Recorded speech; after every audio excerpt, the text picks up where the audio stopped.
The secret inside the pyramids proves aliens were involved, but authorities hide the truth from us. My name is Dr. Mitchell, and for 15 years I've dedicated my life to understanding the pyramids of Giza, not through the lens of science fiction or conspiracy theories, but through rigorous archaeological science, carbon dating, historical analysis, and the kind of methodical research that actually advances human knowledge. I earned my PhD in archaeology from Cambridge University, with a dissertation on Old Kingdom construction techniques that was published in 3 separate peer-reviewed journals and won the British Archaeological Association's Dissertation Prize. I've spent more nights sleeping in tents beside ancient tombs than I have in proper beds, and I've examined more hieroglyphics under desert sun than most people will read books in their lifetime. If you had asked me 6 months ago what I thought about the theory that aliens built the pyramids, I would have given you the same answer I gave countless students, journalists, and amateur enthusiasts. It's an insult to human ingenuity and a fundamental misunderstanding of what ancient civilizations were capable of achieving. The path to becoming an Egyptologist wasn't some childhood dream sparked by raiders of the Lost Ark or romantic notions about ancient mysteries. My father was a civil engineer who specialized in large-scale construction projects, and he used to take me to his work sites when I was young, explaining the mathematics behind load-bearing walls and the physics of weight distribution. When I was 12, he showed me a documentary about the Great Pyramid, and instead of being awed by the mystery, I was fascinated by the engineering, the precision of the angles, the sophistication of the internal chambers, the sheer mathematical genius required to construct something that would stand for over 4,000 years. That's what drew me to archaeology. Not the mystery, but the solutions. Not the questions about how ancient people couldn't have done something, but the evidence proving they absolutely could and did. Cambridge was where I learned to distinguish between sensationalism and scholarship, between attention-seeking theories and evidence-based conclusions. My doctoral advisor, Professor James Whitmore, was a man who had zero tolerance for what he called archaeological fantasy, the tendency of certain researchers to attribute any impressive ancient achievement to lost civilizations, advanced prehistoric cultures, or extraterrestrial intervention. He taught me that real archaeology is about piecing together fragmentary evidence to understand how real human beings lived, worked, died, and occasionally achieved something extraordinary through collective effort and accumulated knowledge. The pyramids weren't built by aliens or Atlanteans. They were built by approximately 30,000 Egyptian workers over the course of decades, using copper tools, wooden sledges, and an understanding of engineering that was sophisticated precisely because it was human. I moved to Egypt permanently when I was 28, accepting a research position with Cairo University that allowed me to work directly with the Egyptian Ministry of Antiquities on excavation projects throughout the Giza Plateau. The work was everything I'd hoped for, and nothing like the glamorous adventures people imagine when they think about archaeology. Most days involved cataloging pottery shards in temperatures that exceeded 100 degrees Fahrenheit, dealing with bureaucratic permits that took months to process, and writing grant proposals to fund research that most people found boring, but that was absolutely essential to understanding how ancient Egyptian society functioned. I loved every minute of it because I was contributing to genuine human knowledge rather than perpetuating myths that diminished the incredible achievements of our ancestors. Life in Cairo was challenging in ways I hadn't anticipated, especially after my daughter Emma was born. Her father, Ahmed, was a fellow archaeologist I'd met during my first year in Egypt. And while our romantic relationship didn't survive the stress of academic careers and cultural differences, we managed to maintain a functional co-parenting arrangement that put Emma's well-being first. She grew up bilingual, spending her school years in Cairo's international school system and her weekends exploring archaeological sites with her mother, who tried to make ancient history as fascinating to a modern child as video games and social media. Emma tolerated my work with the patient resignation of a kid who knows her parent is slightly obsessed, and she'd perfected an eye roll whenever I launched into an explanation of Middle Kingdom architectural innovations during what was supposed to be a normal dinner conversation. My reputation in the archaeological community was built on 15 years of consistent, unglamorous work that slowly advanced our understanding of pyramid construction techniques. I published 43 peer-reviewed papers, contributed chapters to 7 academic books, and served as a consultant on dozens of excavation projects throughout Egypt. My specialty was analyzing tool marks on limestone blocks to determine the specific cutting techniques used by ancient workers, which sounds incredibly boring until you realize that understanding these techniques helps us reconstruct the entire supply chain and labor organization of Old Kingdom Egypt. I wasn't famous outside academic circles, but within Egyptology, my name meant credibility, rigor, and an absolute commitment to evidence-based conclusions rather than sensational speculation. The alien theory particularly irritated me because it represented everything wrong with popular archaeology. The assumption that ancient people couldn't have been as smart or capable as modern humans. The racism inherent in suggesting that non-European civilizations needed extraterrestrial help to achieve greatness. And the fundamental laziness of attributing anything we don't immediately understand to supernatural or alien intervention. I debated countless ancient astronaut theorists on podcasts and in public forums, patiently explaining that the mysteries they cited had perfectly reasonable explanations supported by archaeological evidence. The alignment of the pyramids with celestial bodies. Ancient Egyptians were sophisticated astronomers who had been tracking stellar movements for centuries. The precision of the construction, achieved through careful surveying, skilled craftsmanship, and techniques we've successfully replicated using period-appropriate tools. The impossible moving of massive stones, accomplished through human labor, wooden sledges, and an understanding of mechanical advantage that any competent engineer could explain. My work was recognized internationally when I was appointed as the lead archaeologist for a major excavation project inside the Great Pyramid itself, a position that required approval from the Egyptian government, the Ministry of Antiquities, UNESCO, and about 17 other bureaucratic organizations that all had jurisdiction over the Giza Plateau. The project involved using ground-penetrating radar and muon tomography to search for previously undiscovered chambers within the pyramid structure, technology that had recently detected anomalies suggesting there might be sealed rooms that had gone undiscovered for over 4,000 years. This was the culmination of everything I'd worked toward, the opportunity to potentially make a discovery that would advance our understanding of Old Kingdom Egypt and cement my reputation as a serious scholar rather than a media personality chasing sensational headlines. The irony isn't lost on me now that I spent 15 years building a reputation as a rational, evidence-based skeptic who dismissed alien theories as pseudoscientific nonsense, only to have my entire worldview shattered by evidence so overwhelming and undeniable that no amount of academic training could explain it away. I was the perfect person to make the discovery I was about to make precisely because nobody could accuse me of being predisposed to believe in extraterrestrial intervention or ancient alien theories. My credentials were impeccable, my methodology was rigorous, my skepticism was well documented, and my commitment to scientific truth was absolute. Which is exactly why what I found inside that sealed chamber destroyed not just my career and my reputation, but my fundamental understanding of human history, the origins of civilization, and whether we've ever truly been alone on this planet. Before I tell you what I discovered, I need you to understand that I didn't want to believe what I saw. I didn't want to become one of those researchers I'd spent years debating and dismissing. I didn't want to lose my academic position, my credibility, my colleagues' respect, and the career I'd built through decades of careful, methodical work. I wanted the anomaly we detected to be a previously unknown storage chamber, or perhaps a sealed burial room for a forgotten official. Something exciting but explainable within the existing framework of Egyptology. What I found instead was evidence so profound and disturbing that governments, international organizations, and academic institutions have spent enormous resources trying to bury it, discredit me, and ensure that what I'm about to tell you never reaches the public consciousness. But I'm done being silent. I'm done protecting institutions that value comfortable lies over uncomfortable truths.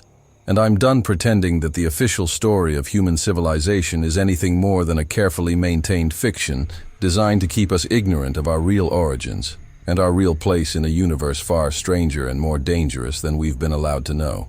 The excavation project officially began on September 3, 2023. After 18 months of permit applications, environmental impact assessments, and negotiations with more governmental bodies than I knew existed. Our team consisted of 12 core members, 6 Egyptian archaeologists from Cairo University, 4 international specialists including myself, and 2 representatives from the Ministry of Antiquities who were there to ensure we followed every protocol to the letter. The logistics alone were staggering. We had to coordinate with the Giza Plateau Security, the tourist police, UNESCO preservation specialists, and various international archaeological societies that had partially funded the project. This wasn't some rogue expedition or secretive dig. This was as official and documented as archaeological work gets, with cameras recording every moment and representatives from 5 different countries observing our methodology to ensure academic integrity. The technology we were using represented the cutting edge of non-invasive archaeological surveying. The muon tomography system worked by detecting cosmic ray particles that pass through solid matter, creating a kind of X-ray image of the pyramid's interior structure by measuring how those particles were absorbed or deflected by different densities of stone.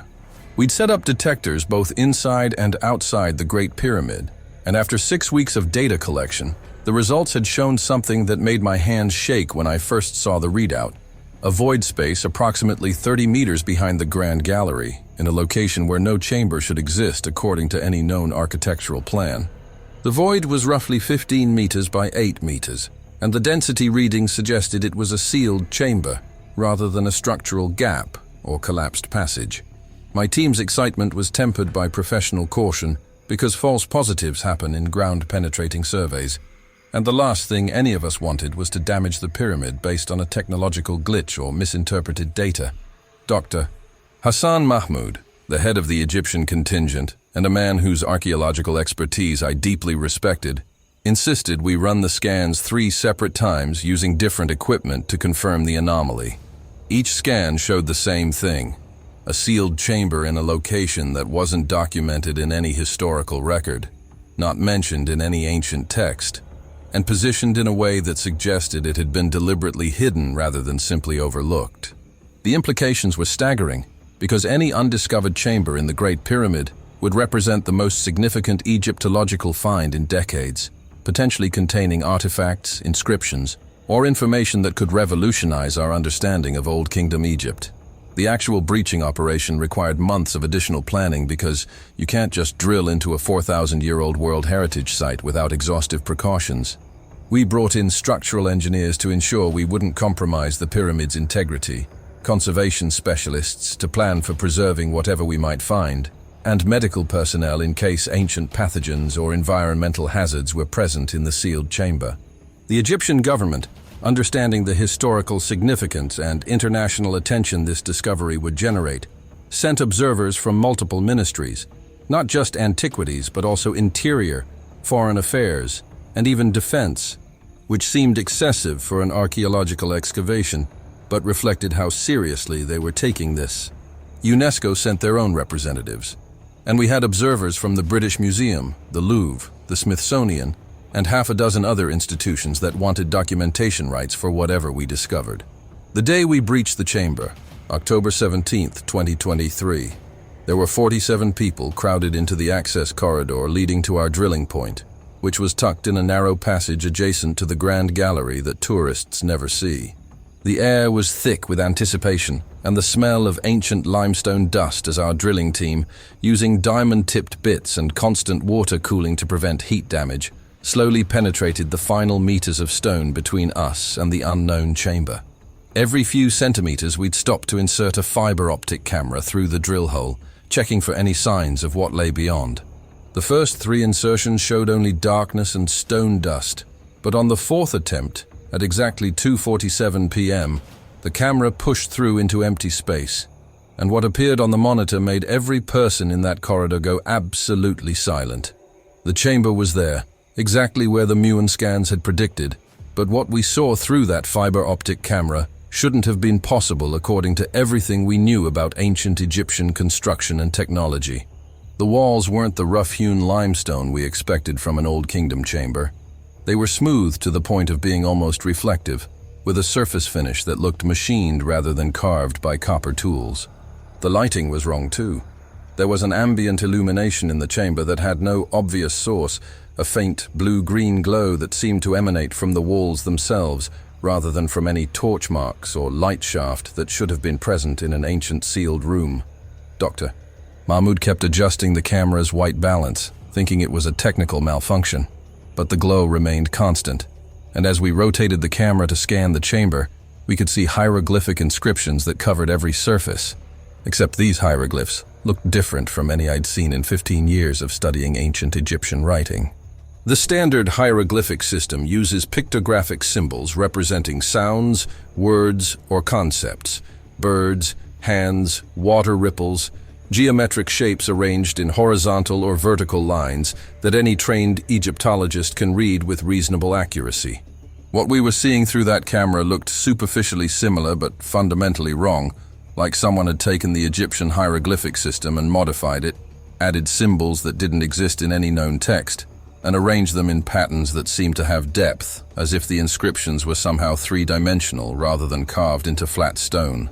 Some of the symbols appeared to move or shimmer in the camera's view, which I initially attributed to video artifacts or the lighting conditions. But when I asked our technician if the camera was malfunctioning, he insisted the feed was clean, and what we were seeing was actually there. In the center of the chamber, clearly visible even through the limited view of the fiber optic camera, was an object that made my archaeological training completely inadequate to explain what I was witnessing. It was roughly 2 meters tall, crystalline in structure, and appeared to be generating the ambient light that illuminated the chamber. The geometry was complex, not a simple crystal formation, but an intentionally constructed object with precise angles, internal structures visible through semi-transparent surfaces, and what looked like metallic components integrated into the crystalline matrix. It sat on a raised platform that seemed to be part of the chamber's original construction, and around its base were arranged smaller objects I couldn't identify from the camera's angle, but that clearly weren't pottery, statues, or any of the typical grave goods you'd expect in an Egyptian burial chamber. The government officials present immediately began arguing in Arabic about protocol and security, while the UNESCO representatives were frantically photographing the monitor displaying the camera feed, and the other archaeologists were speaking in half a dozen different languages simultaneously, everyone trying to process what we were seeing and what it meant. Doctor. Mahmoud looked at me with an expression I'd never seen on his normally composed face, a mixture of professional excitement and genuine fear, and said in English, "Mitchell, in 30 years of archaeology, I have never seen anything like this. Whatever is in that chamber, it's not supposed to exist according to our understanding of ancient Egypt. We need to proceed very carefully, because what we do in the next few hours could rewrite history or destroy our careers, and I honestly don't know which outcome is more likely." We spent the next 6 hours carefully enlarging the access hole, installing proper lighting and ventilation systems, and setting up documentation equipment to record everything we found. The Egyptian authorities insisted on additional security, posting armed guards at the entrance to the pyramid and clearing the entire Giza plateau of tourists, citing emergency maintenance as the reason for the sudden closure. As the sun set over Cairo and the pyramid's interior grew dark except for our artificial lighting, I stood at the threshold of that newly opened chamber, breathing air that had been sealed for over 4,000 years, staring at technology that couldn't exist, at hieroglyphics that shouldn't be possible, and at an artifact that defied every principle of archaeology I'd ever learned. I stepped through that opening as Dr. Mitchell, respected Egyptologist and rational scientist. What I was about to discover in that impossible chamber would destroy that identity completely and replace it with something I still don't have adequate words to describe. Someone who knows too much, who has seen evidence that shatters comfortable historical narratives, and who understands that human civilization is built on foundations far stranger and more terrifying than we've ever been allowed to know. The first thing that hit me when I stepped through that opening was the temperature, or rather, the complete absence of temperature variation. Egyptian tombs and chambers typically maintain a relatively stable climate, but they still reflect the ambient temperature of the surrounding environment, usually hovering around 70 to 75 degrees Fahrenheit. This chamber felt precisely climate-controlled, as if modern HVAC systems were maintaining an exact temperature that my body registered as neither warm nor cool, just perfectly neutral. The air itself was wrong too. after being sealed for over 4,000 years. We should have encountered stale, oxygen-depleted atmosphere that would have required ventilation before human entry.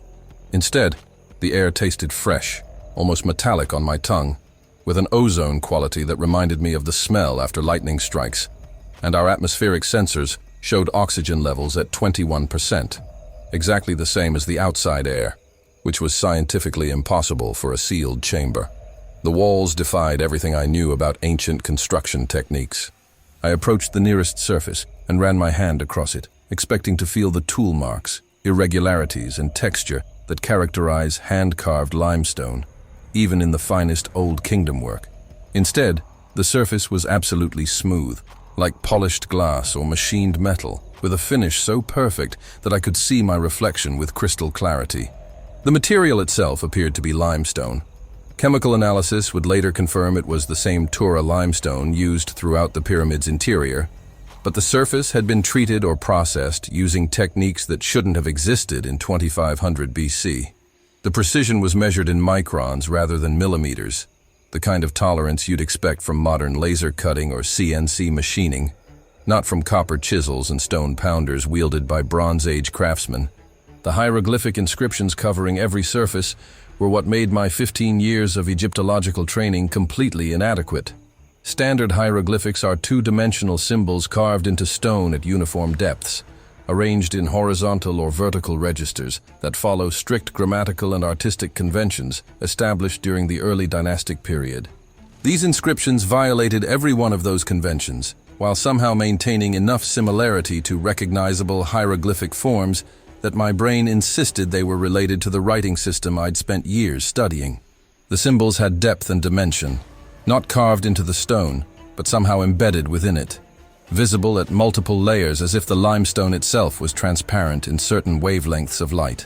When I moved my position relative to the wall, different symbols would become visible or fade, creating a three-dimensional text that contained far more information than should be possible in a two-dimensional inscription.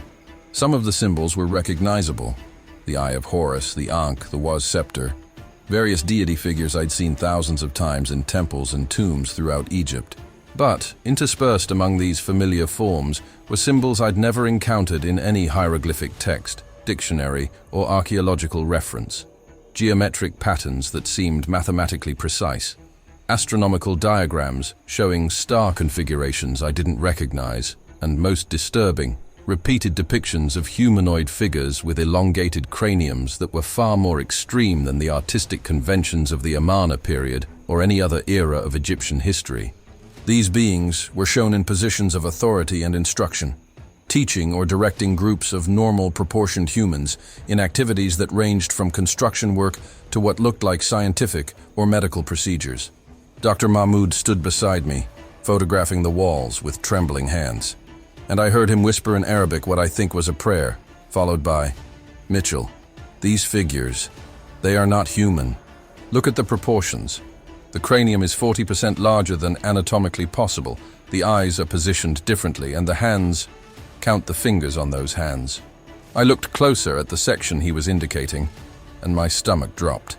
The beings depicted in the hieroglyphs had 6 fingers on each hand, shown with the same careful detail and consistency that Egyptian artists used when depicting 5-fingered human hands in every other context. This wasn't artistic license or symbolic representation. These were technical diagrams showing actual physical characteristics of beings who were definitely not Homo sapiens. The crystalline device in the chamber's center dominated the space with a presence that felt almost alive. It stood approximately 2 meters tall, composed of a material that looked like clear quartz, but had internal structures and patterns that natural crystal formation couldn't produce. The geometry was precise and intentional. 12 primary faces arranged in a dodecahedron structure, with smaller crystalline elements suspended within the interior matrix, at specific points that suggested careful engineering rather than geological accident. The entire structure emitted that blue-green light we'd seen through the camera, but being in the same room with it revealed that the light pulsed with a rhythm that was disturbingly organic, like a heartbeat or breathing pattern that cycled approximately every 7 seconds. The light didn't just illuminate the chamber, it interacted with the hieroglyphic inscriptions, causing certain symbols to glow brighter when the pulse peaked, as if the device and the wall inscriptions were communicating with each other. Embedded within the crystalline structure were metallic components that shouldn't exist in any context prior to the Industrial Revolution. Using my magnifying loupe, I could see what appeared to be wire filaments, circuit-like patterns and junction points, where different materials met with precision that suggested advanced metallurgy and manufacturing techniques. Our team's materials engineer, Dr. Klaus Werner from Technical University of Munich, was scanning the device with a handheld spectrometer, and I watched his face cycle through confusion, disbelief, and what looked like genuine fear as he read the results. "The metallic components are an alloy I don't recognize," he said in heavily accented English. "The spectrometer shows copper, gold, and something else. Elements that shouldn't be bonded in this way without extremely high temperatures and controlled atmospheres. And Mitchell, the device is generating an electromagnetic field. It's weak, but it's definitely there, oscillating at frequencies that correlate with the light pulses. This thing is powered and functional after 4,000 years of being sealed in a tomb." Around the base of the central device were arranged smaller artifacts that looked like a cross between ancient Egyptian ritual objects and modern technological equipment. There were 9 objects total, each approximately 30 centimeters tall, made from the same crystalline material as the central structure but formed into different geometric shapes, spheres, pyramids, cylinders, and forms that didn't have simple geometric names.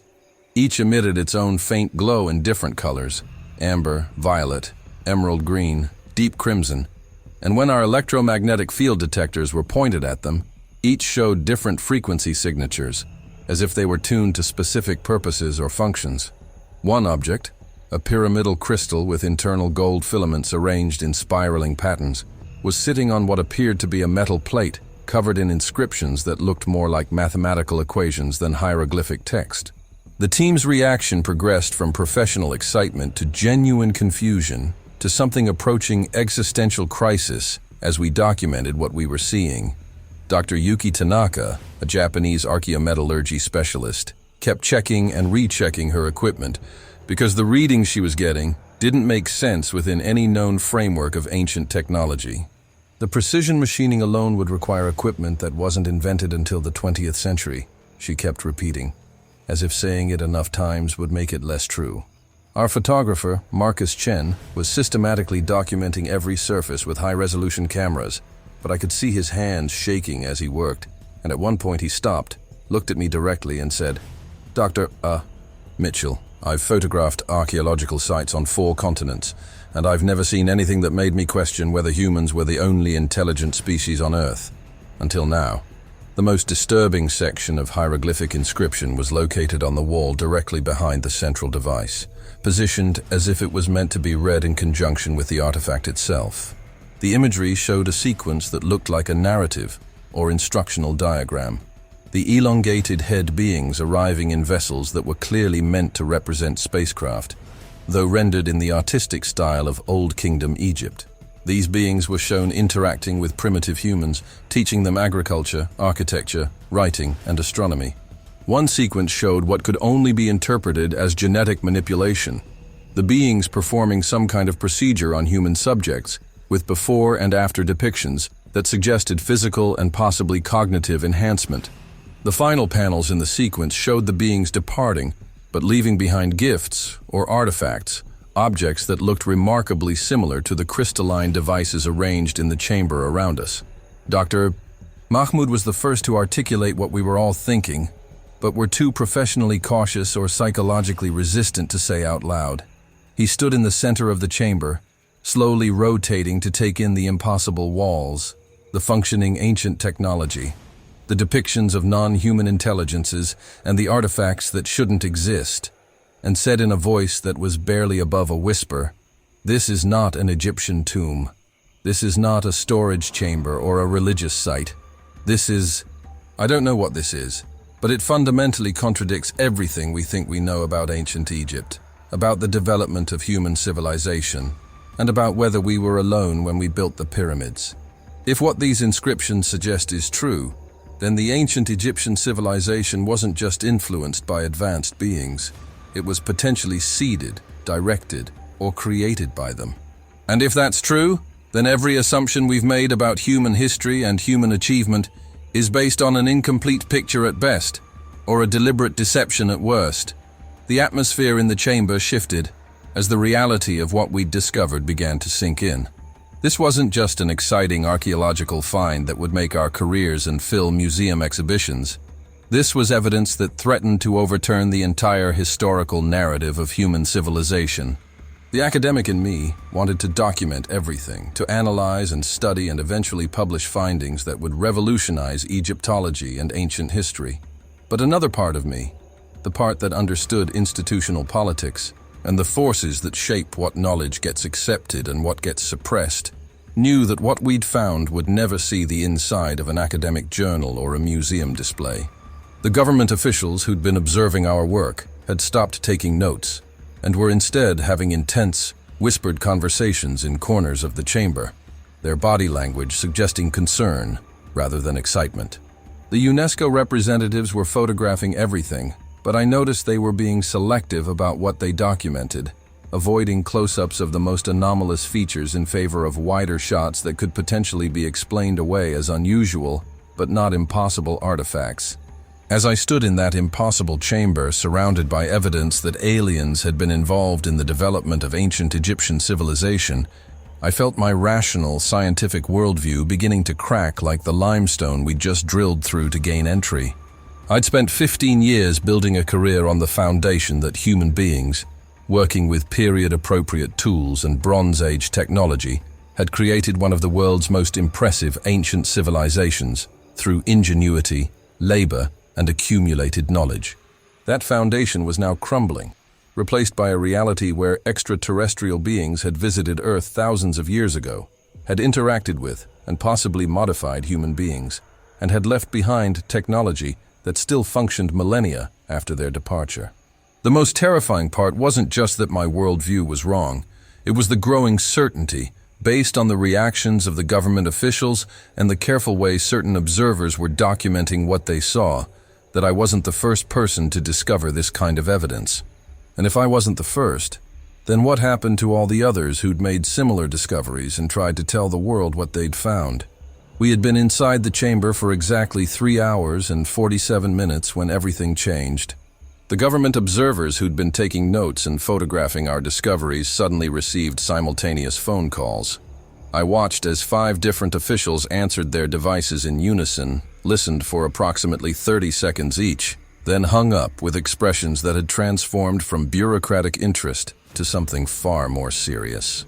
The senior Egyptian official, a man named Colonel Hassan Aziz, who I'd assumed was just another Ministry of Antiquities representative, stepped forward and announced in perfect English that the excavation was being suspended immediately for security evaluation and that all personnel needed to exit the chamber within the next 10 minutes. When Dr. Mahmoud protested that we'd barely begun our documentation and that proper archaeological protocol required systematic recording before any site was disturbed or closed, Colonel Aziz simply repeated his order with a tone that made it clear this wasn't a negotiation. Within 15 minutes, armed military personnel began arriving, not the tourist police or site security we'd been working with, but actual Egyptian military soldiers carrying assault rifles and wearing uniforms that identified them as belonging to an intelligence unit rather than regular army. They established a perimeter around our access point, ordered all non-essential personnel to leave the pyramid immediately, and began systematically removing every piece of equipment we'd brought into the chamber. Our cameras, laptops, spectrometers, atmospheric sensors, even our personal phones, everything was confiscated with mechanical efficiency, while a different set of officials in suits that screamed intelligence services photographed the chamber with their own equipment, focusing particularly on the crystalline device and the hieroglyphic inscriptions showing the elongated head beings. The message was unmistakable. This discovery was now classified information, and we were no longer archaeologists conducting research but potential security threats who'd seen something we weren't supposed to see. Dr. Mahmoud tried to maintain some semblance of academic authority, demanding to know under what legal framework they were confiscating our equipment and shutting down a properly authorized UNESCO-sanctioned excavation. Colonel Aziz responded by having 2 soldiers physically escort Dr. Mahmoud out of the chamber, and when our Japanese metallurgist, Dr. Tanaka, attempted to retrieve her spectrometer data, a soldier stepped between her and the equipment with his rifle held at a ready position that wasn't quite threatening, but made his willingness to use force absolutely clear. I watched as years of careful archaeological documentation was erased or confiscated in real time.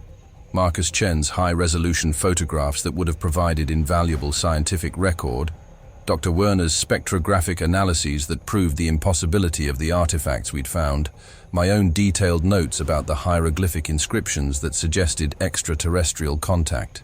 All of it was being systematically removed from our possession, and presumably from the historical record entirely. The real terror began when they separated us. Instead of allowing our team to leave together or debrief about what we'd witnessed, each of us was assigned a military escort and taken to different locations throughout the Giza complex. I was led to a small office in one of the administrative buildings I'd never even known existed, windowless and soundproofed, where I waited alone for 2 hours before Colonel Aziz and 2 other officials entered, carrying documents that would legally destroy any possibility of sharing what I'd discovered.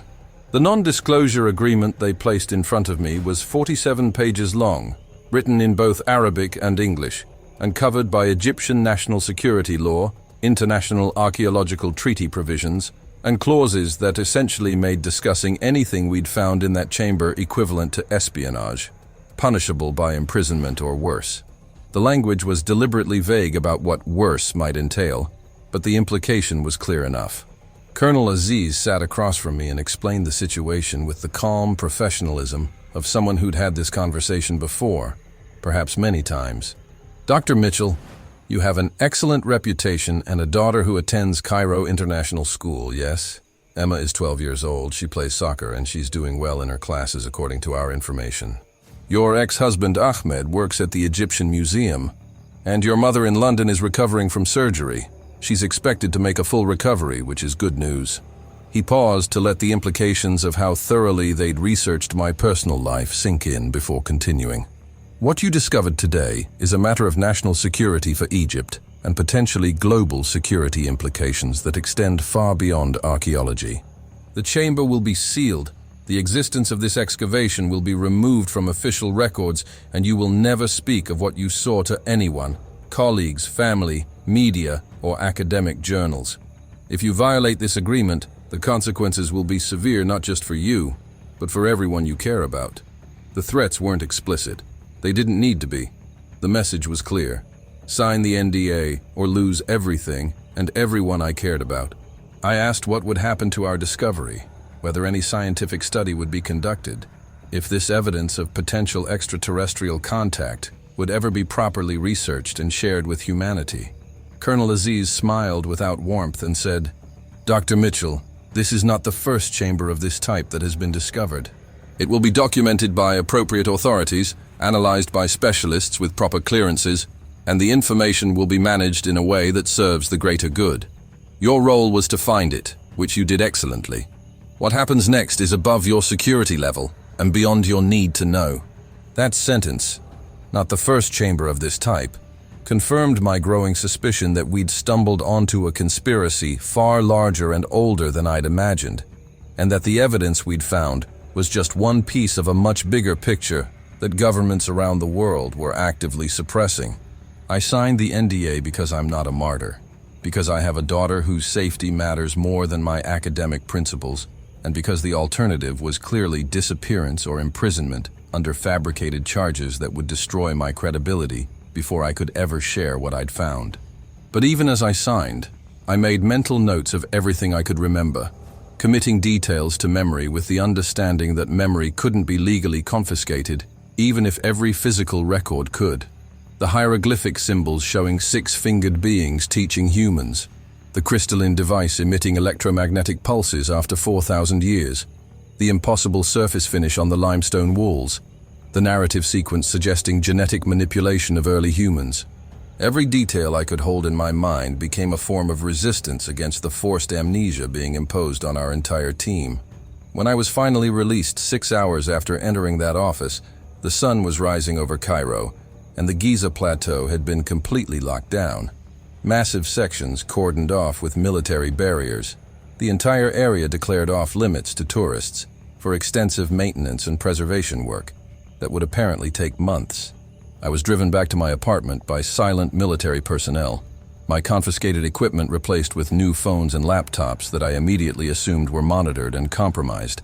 The next day, I received official notification that the excavation project had been canceled due to structural concerns, and that my consulting contract with the Egyptian government was terminated, though I would receive full payment for work completed. The message included a friendly reminder about my legal obligations under the NDA I'd signed, and a suggestion that I might benefit from taking some vacation time to recover from the stress of the aborted excavation. Over the following week, I tried to contact other members of my team to discuss what had happened, but every attempt was blocked or redirected. Dr. Mahmoud's phone went straight to voicemail, and when I went to Cairo University to find him, I was told he'd taken a sudden leave of absence for family reasons. Dr. Tanaka had apparently returned to Japan immediately, and when I emailed her university account, I received an automated response saying she was on extended research sabbatical with no forwarding information. Marcus Chen's photography company website was taken down, replaced with a message about restructuring services. Dr. Werner didn't respond to any communications, and his university in Munich claimed they had no record of his participation in any Egyptian excavation project.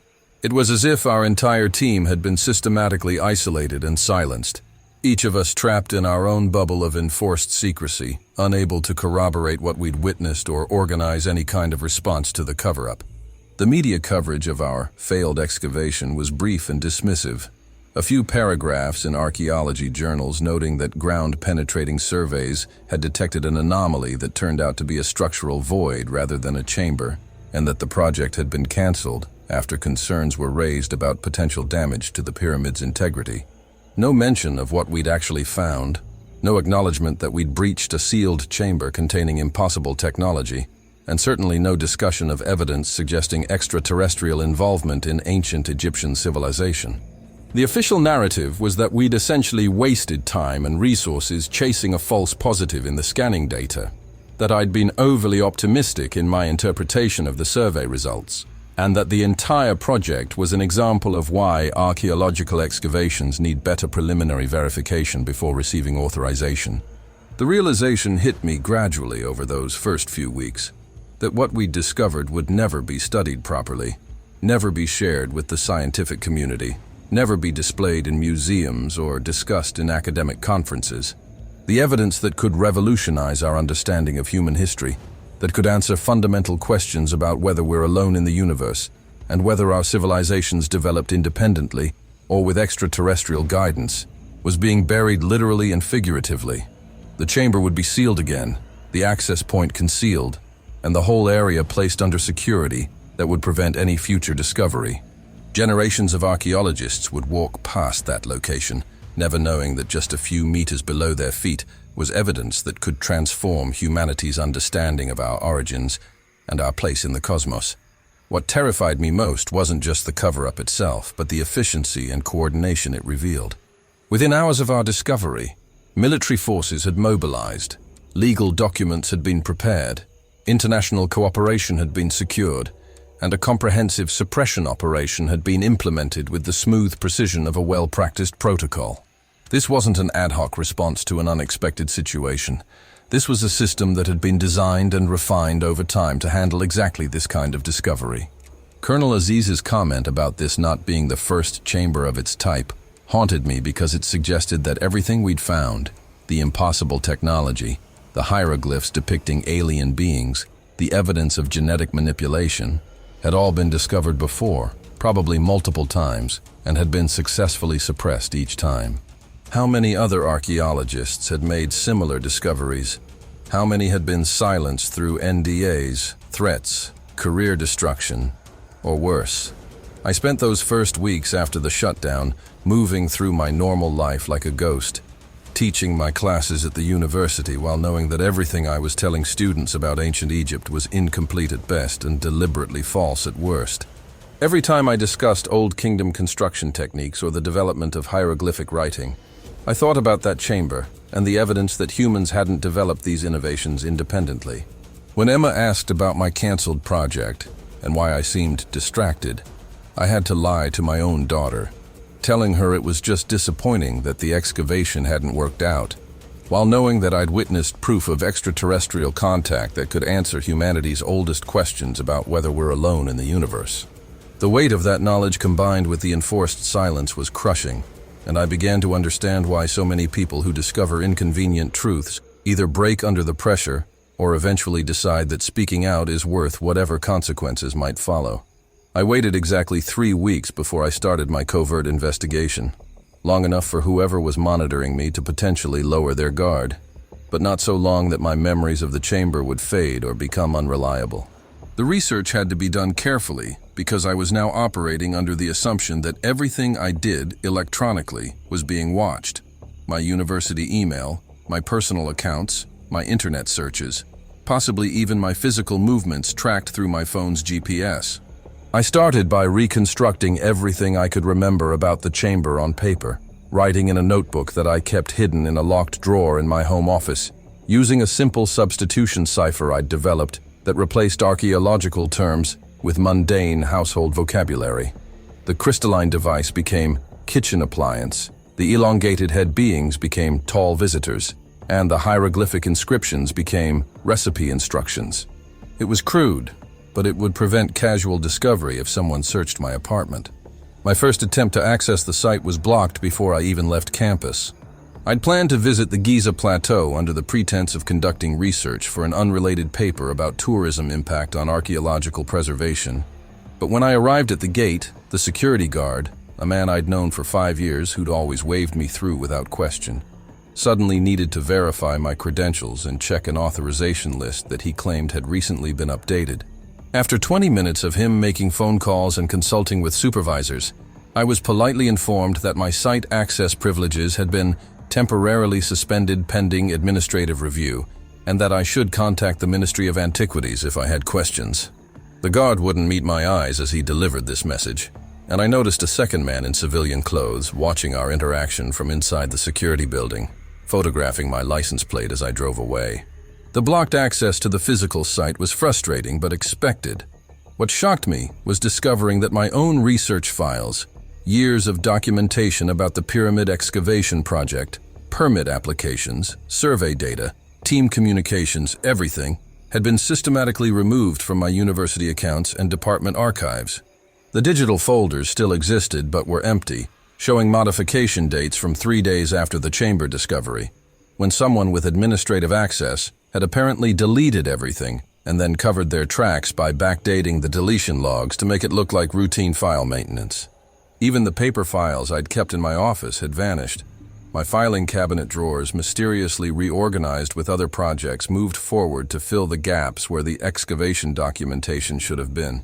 It was as if the entire project had never existed, erased so thoroughly that even I would eventually question whether it had actually happened or was some kind of elaborate delusion. The surveillance revealed itself through small details that added up to undeniable conclusion. Conversations I'd had in my apartment about the chamber would be referenced obliquely in subsequent interactions with university administrators, as if someone wanted me to know they were listening without explicitly admitting to it. My internet searches for terms like ancient advanced technology or unexplained Egyptian artifacts would suddenly trigger connection problems or site errors, while searches for conventional archaeological topics worked perfectly. Most telling was when I sent an encrypted email to a colleague in Berlin asking if she'd heard anything about our aborted project. Within 6 hours, I received a visit from a Ministry of Antiquities official who wanted to check in about my well-being and remind me of my ongoing legal obligations regarding sensitive archaeological matters. The timing couldn't be coincidental. They were reading everything, including supposedly secure communications. My attempts to contact other team members were either ignored or shut down with responses that were clearly scripted or coerced.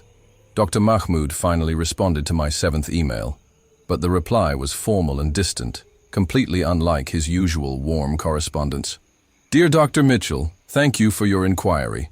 The excavation project concluded as documented in official reports. I have no additional information to share and would appreciate no further contact regarding this matter. Best regards, Dr. Hassan Mahmoud. The coldness was jarring from a man who'd been a friend and collaborator for over a decade, and the phrasing, as documented in official reports, felt like a hostage reading a prepared statement. When I tried calling his personal number, it had been disconnected, and inquiries to his university were met with vague statements about extended research leave and privacy concerns. The breakthrough came when I started looking through historical archaeological databases using oblique search terms that wouldn't trigger obvious surveillance alerts. Instead of searching for alien technology or anomalous artifacts, I searched for procedural anomalies, excavations that were suddenly canceled, chambers that were sealed immediately after discovery, archaeologists who had promising careers that ended abruptly without explanation. The database at the British Museum's Archaeological Library, which I still had research access to through my Cambridge affiliation, contained digitized correspondence and reports dating back to the 1890s, and buried within thousands of routine documents were references that made my blood run cold. A 1924 letter from archaeologist Howard Carter mentioned a secondary chamber of unusual character discovered near Tutankhamun's tomb that was sealed by government order and removed from all official documentation. A 1947 report from a French expedition described finding objects of inexplicable origin beneath the Sphinx that were transferred to military custody and never mentioned again in archaeological literature. The pattern became clearer as I dug deeper through century-old archives that apparently nobody had thought to scrub or classify. In 1867, a British archaeologist named Sir Edmund Blackwood filed a report with the Royal Geographic Society describing a chamber beneath the Great Pyramid containing machinery of unknown purpose and hieroglyphs depicting beings of non-terrestrial origin. The report was officially dismissed as the ravings of a man suffering from desert fever and sunstroke, and Blackwood was quietly committed to an asylum where he died 6 months later. His original field notes, preserved in an obscure collection at Oxford, described technology that matched exactly what I'd seen: crystalline structures, impossibly smooth walls, multi-dimensional hieroglyphs, and depictions of six-fingered humanoids teaching ancient Egyptians advanced knowledge. The notes included sketches that could have been drawn from the chamber I'd discovered, down to the specific geometric patterns of the central device. What terrified me most was discovering how many archaeologists over the past 150 years had apparently found similar evidence and been silenced, discredited, or eliminated. Dr. Johann Müller, German Egyptologist, found anomalous metallic objects in a pyramid chamber in 1902, died in an accidental fall from scaffolding 3 weeks later. Professor Margaret Ashford, Cambridge archaeologist, published a paper in 1956 suggesting non-human influence on Egyptian civilization based on technological analysis of pyramid construction. Her academic credentials were revoked. She was labeled mentally unstable, and she spent the rest of her life trying unsuccessfully to restore her reputation. Dr. Ahmed El-Sayed, Egyptian archaeologist, discovered a sealed chamber containing advanced devices in 1978, arrested on fabricated corruption charges, and died in prison under suspicious circumstances. The list went on, spanning multiple countries and generations, each case following a similar pattern: discovery, attempted disclosure, systematic destruction of credibility, and often death or disappearance. The encrypted references I found in old databases suggested an organizational structure that had been suppressing these discoveries for at least a century, possibly longer. Certain names appeared repeatedly across different incidents: government officials, military intelligence personnel, academic administrators who seemed to specialize in handling sensitive archaeological matters. The organization wasn't always the same agency or institution. It seemed to operate through different fronts in different eras, but the pattern and methodology remained consistent. In the 1920s, it was primarily British colonial authorities working with Egyptian officials. By the 1950s, Cold War intelligence agencies from multiple countries were involved. Modern suppression operations involved UNESCO, Interpol, national militaries, and academic institutions working in coordinated secrecy that crossed national boundaries and political systems. Whatever this organization was, it had resources, longevity, and reach that extended far beyond normal governmental or academic structures. I started finding evidence in places I hadn't thought to look, footnotes in obscure academic papers that referenced classified findings, budget allocations in government documents for special archaeological preservation projects, and patents for artifact analysis technology filed by defense contractors rather than research institutions.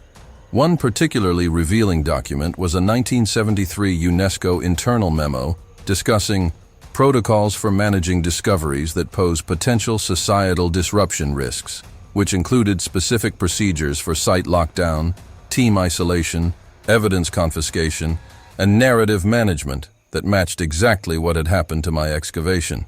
The memo referenced previous implementations, suggesting this was an established protocol that had been used many times before, and it mentioned coordination with international partners, implying that suppression of archaeological evidence wasn't just an Egyptian national security concern, but something that multiple governments cooperated on systematically. My paranoia was confirmed when I noticed physical surveillance accompanying the digital monitoring. The same white sedan appeared outside my apartment on 3 consecutive days, occupied by men who were clearly not interested in anything except my building. When I varied my routes to work, I'd spot different vehicles following at discrete distances, changing out periodically in what looked like professional surveillance rotation. A new maintenance worker appeared in my apartment building, supposedly repairing common areas, but I noticed he was always present when I came or went and seemed far more interested in observing residents than actually fixing anything. The message was clear. They knew I was researching despite the NDA, and they wanted me to know they were watching, probably hoping the pressure would make me stop before they needed to take more direct action. The colleagues who did respond to my inquiries gave answers that were clearly designed to discourage further contact. A professor at the Sorbonne I'd consulted about hieroglyphic translation replied that he was too busy with current projects to discuss hypothetical inscriptions, then added an unusual postscript. Sometimes the most important discoveries are the ones we learn to forget, for everyone's sake. An American archaeologist I'd worked with on a previous excavation responded to my questions about anomalous artifacts with a curt message. "Mitchell, I don't know what you think you found, but pursuing certain lines of inquiry is bad for your health and career. Trust me on this." The uniformity of these discouraging responses suggested either coordination or that enough people in the archaeological community knew about the suppression pattern that warning colleagues away from forbidden topics had become an unspoken professional courtesy. The first real hint that my investigation was putting me in danger came in the form of a hand-delivered letter with no return address, dropped off at my university office by someone who the department secretary couldn't describe beyond wearing a suit. The letter was typed on plain paper and contained just 3 sentences. "Dr. Mitchell, you have a brilliant daughter with a promising future. Some doors, once closed, should stay closed for the protection of everyone involved. This is your only warning." It wasn't signed, and the paper was generic office stock that couldn't be traced, but the implicit threat to Emma was unmistakable. This was no longer about my career or my research.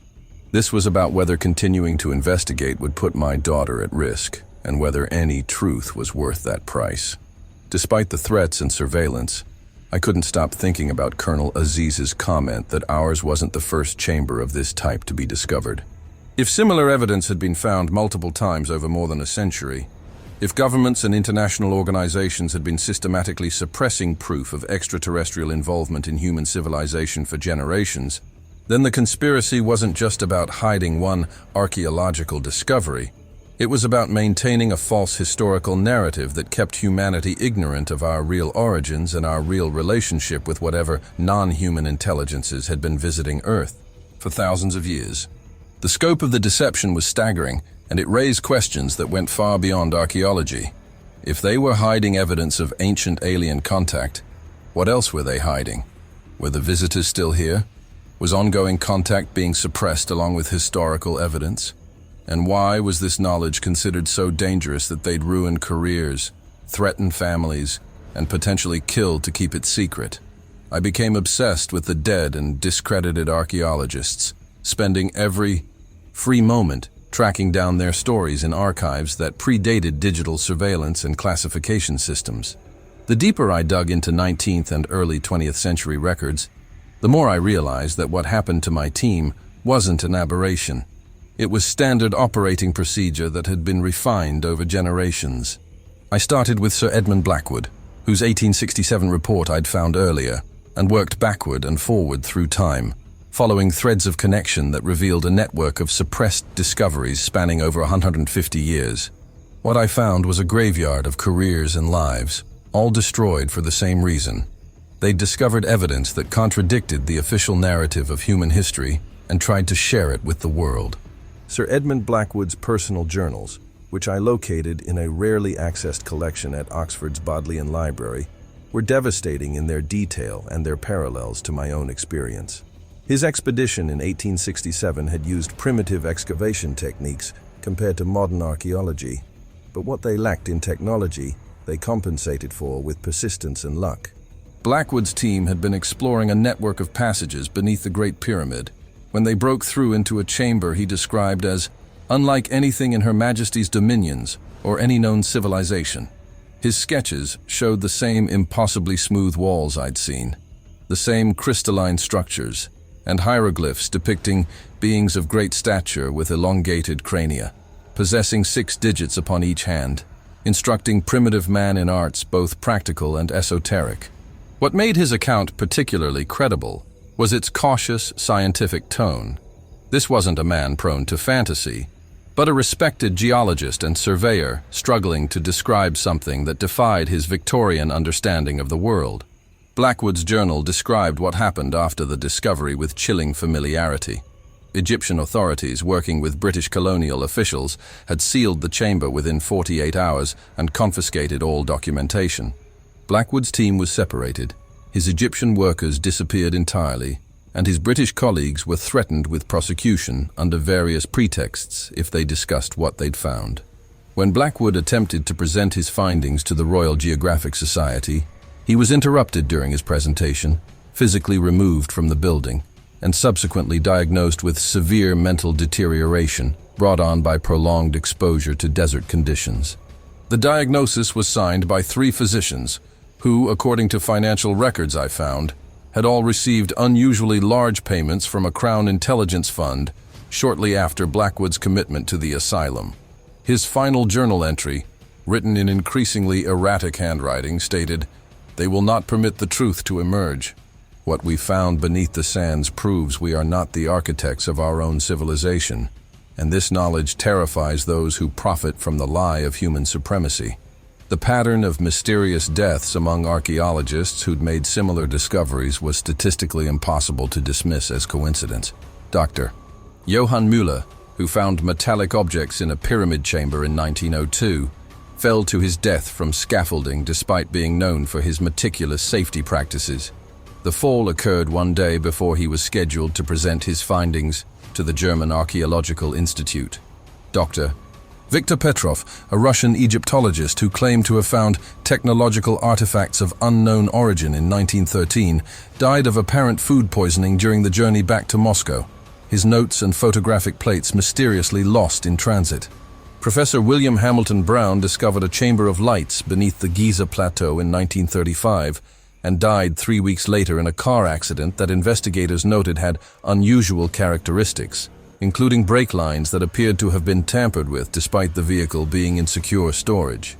The more cases I documented, the clearer the pattern became. Discovery, attempted disclosure, sudden death under suspicious circumstances.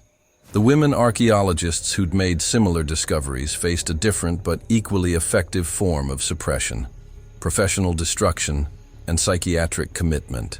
Professor Margaret Ashford's story was particularly heartbreaking because I found her complete correspondence archived at Cambridge, including letters to colleagues begging them to examine her evidence before dismissing her conclusions. In 1956, she'd conducted metallurgical analysis on artifacts removed from a sealed pyramid chamber and determined that the metal alloys couldn't have been produced using Bronze Age or even medieval technology. Her paper, submitted to the Journal of Egyptian Archaeology, was rejected without peer review, and she was subsequently accused of fabricating data. an accusation that led to the revocation of her Cambridge fellowship and her eventual commitment to a psychiatric facility for delusional disorder and scientific fraud. Her medical records, which I accessed through research exemptions to privacy laws for deceased individuals, showed she'd been administered electroshock therapy and heavy sedatives until she stopped claiming her findings were legitimate.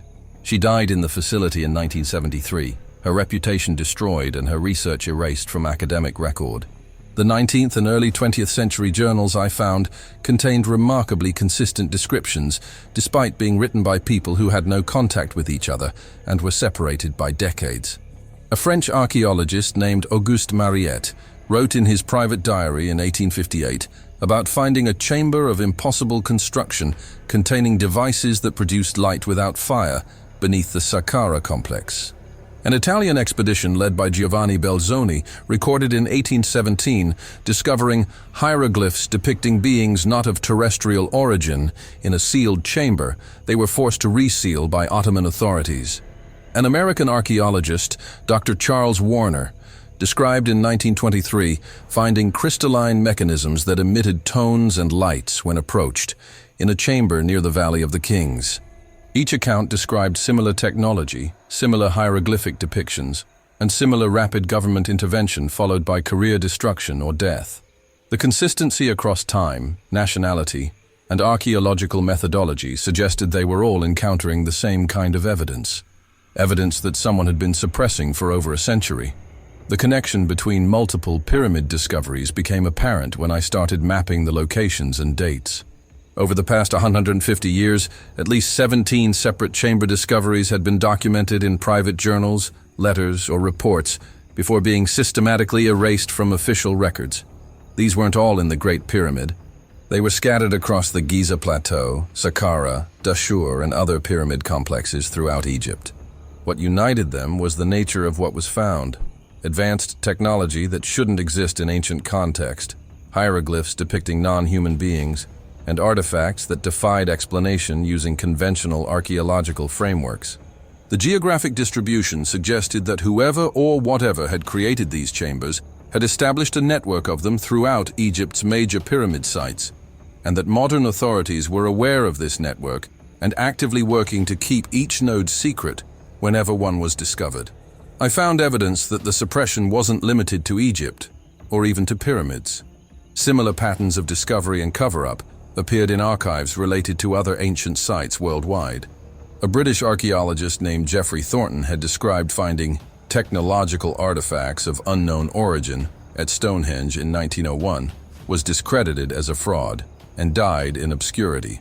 A Mexican researcher, Dr. Carlos Mendoza, claimed to have discovered a chamber beneath Teotihuacan containing crystalline devices and writings depicting beings from the stars in 1947, was arrested by Mexican authorities and died in custody under circumstances that were never properly investigated.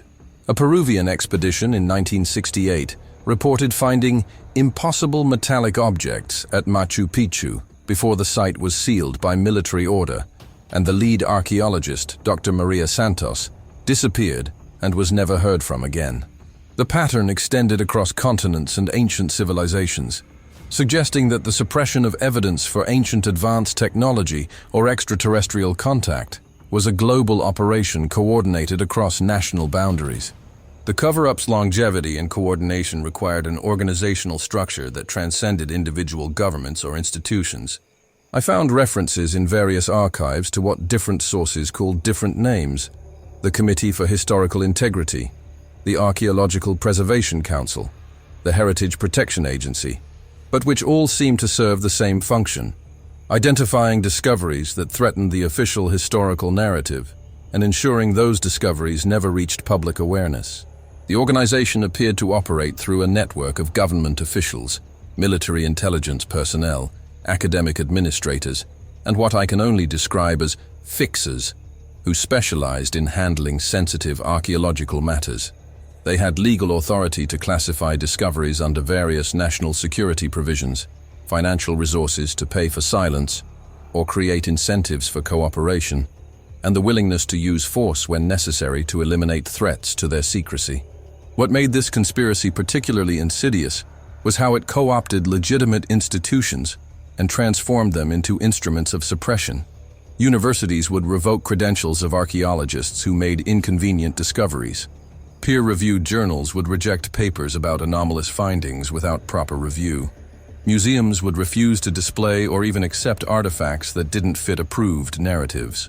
Government agencies would classify sites under various pretexts: military security, cultural preservation, environmental protection, effectively putting them beyond the reach of independent research. The suppression didn't require a massive secret organization operating in the shadows. It just required control of the gatekeepers who determined what counted as legitimate knowledge and what got dismissed as pseudoscience or fraud.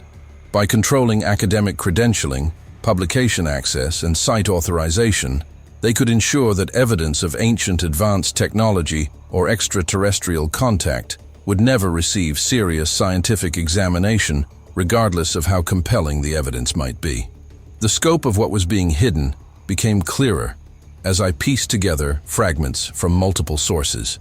Over the past 150 years, dozens of chambers containing similar technology had been discovered and sealed. Hundreds of artifacts showing impossible manufacturing techniques had been confiscated and removed from academic access. Thousands of pages of documentation describing these discoveries had been classified, destroyed, or otherwise removed from scholarly record. And an unknown number of archaeologists, researchers, and support staff had been silenced through intimidation, career destruction, psychiatric commitment, or death. What I'd discovered wasn't just one anomalous chamber. It was one node in a network of ancient sites that provided evidence for something that contradicted everything we'd been taught about human history, the development of civilization, and whether we'd ever been alone on this planet. The most disturbing discovery in my historical research was evidence that the suppression predated modern national security states and suggested an even older continuity of secrecy. I found references in medieval Islamic texts to discoveries beneath Egyptian pyramids that were quickly sealed by religious authorities who deemed the findings forbidden knowledge, dangerous to faith. Roman-era documents mentioned chambers containing devices of the ancient builders that were sealed by imperial order.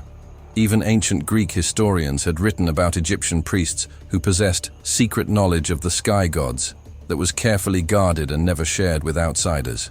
The cover-up wasn't a modern phenomenon born from Cold War paranoia or contemporary power structures.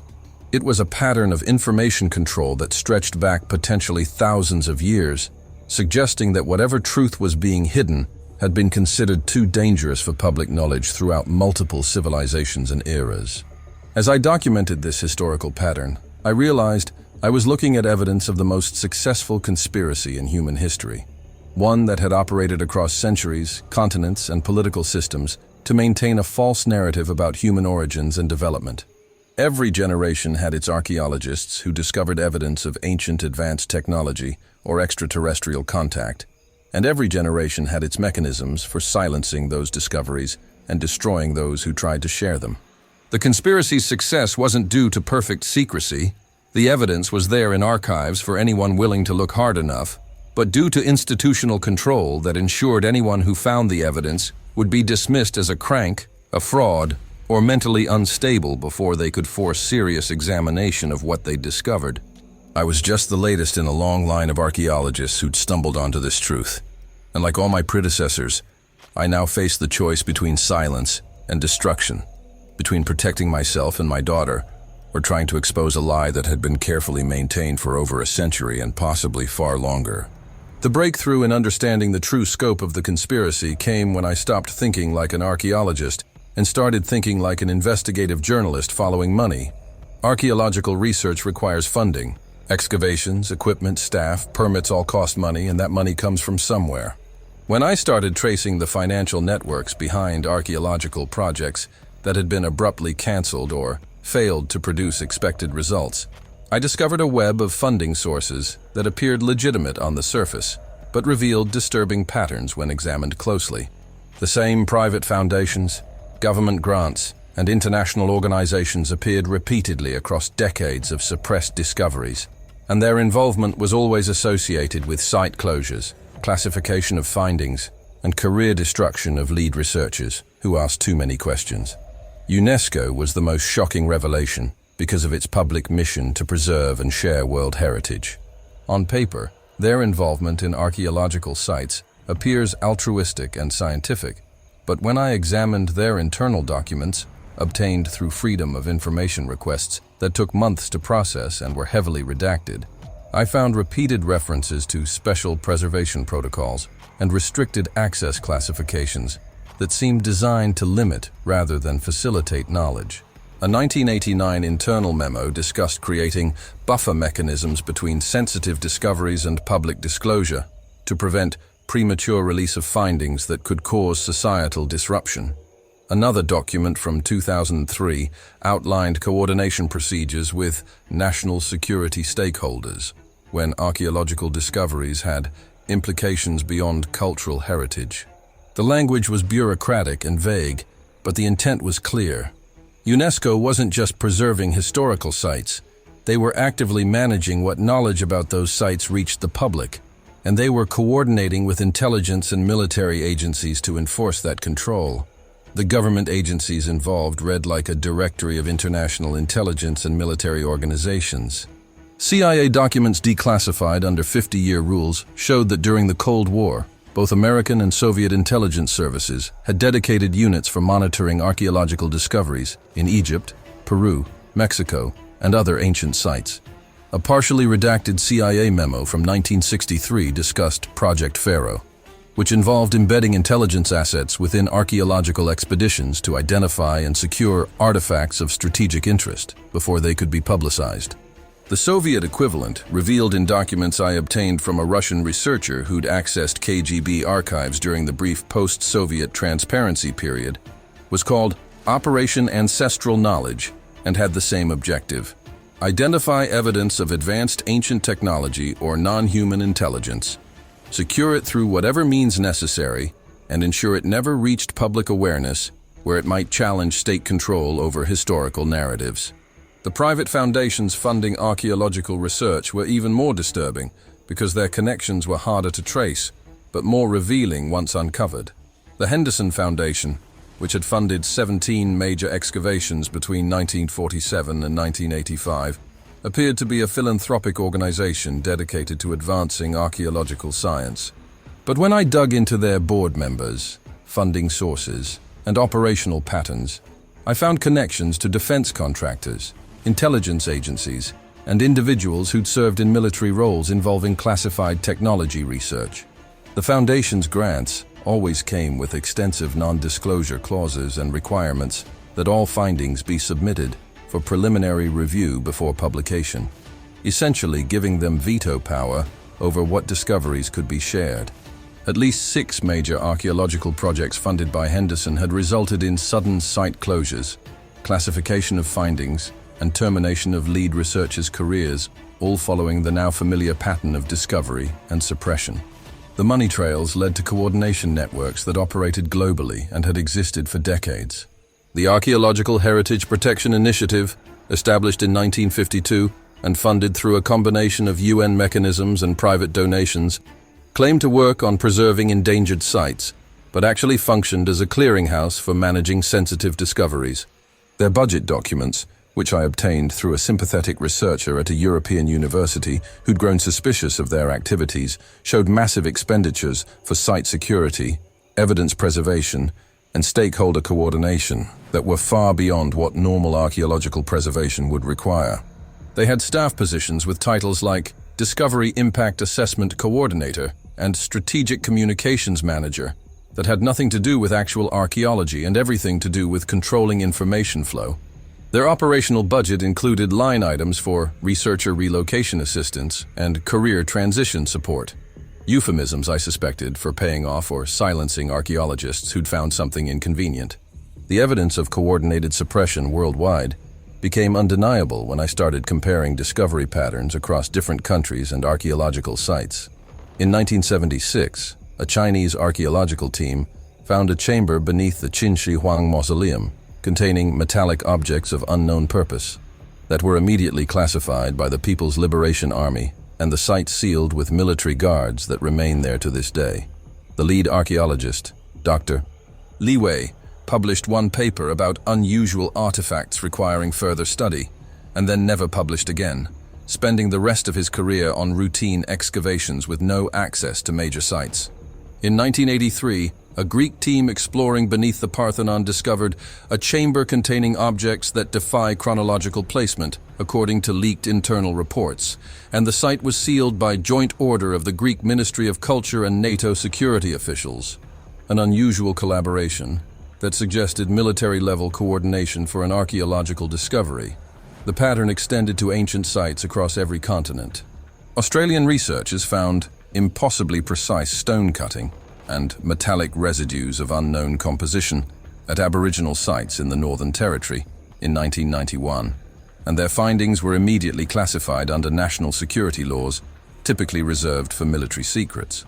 A Cambodian-French team documented technological artifacts inconsistent with Khmer civilization capabilities at Angkor Wat in 1998, and the research was shut down by joint French-Cambodian government order, with all documentation seized and the team disbanded.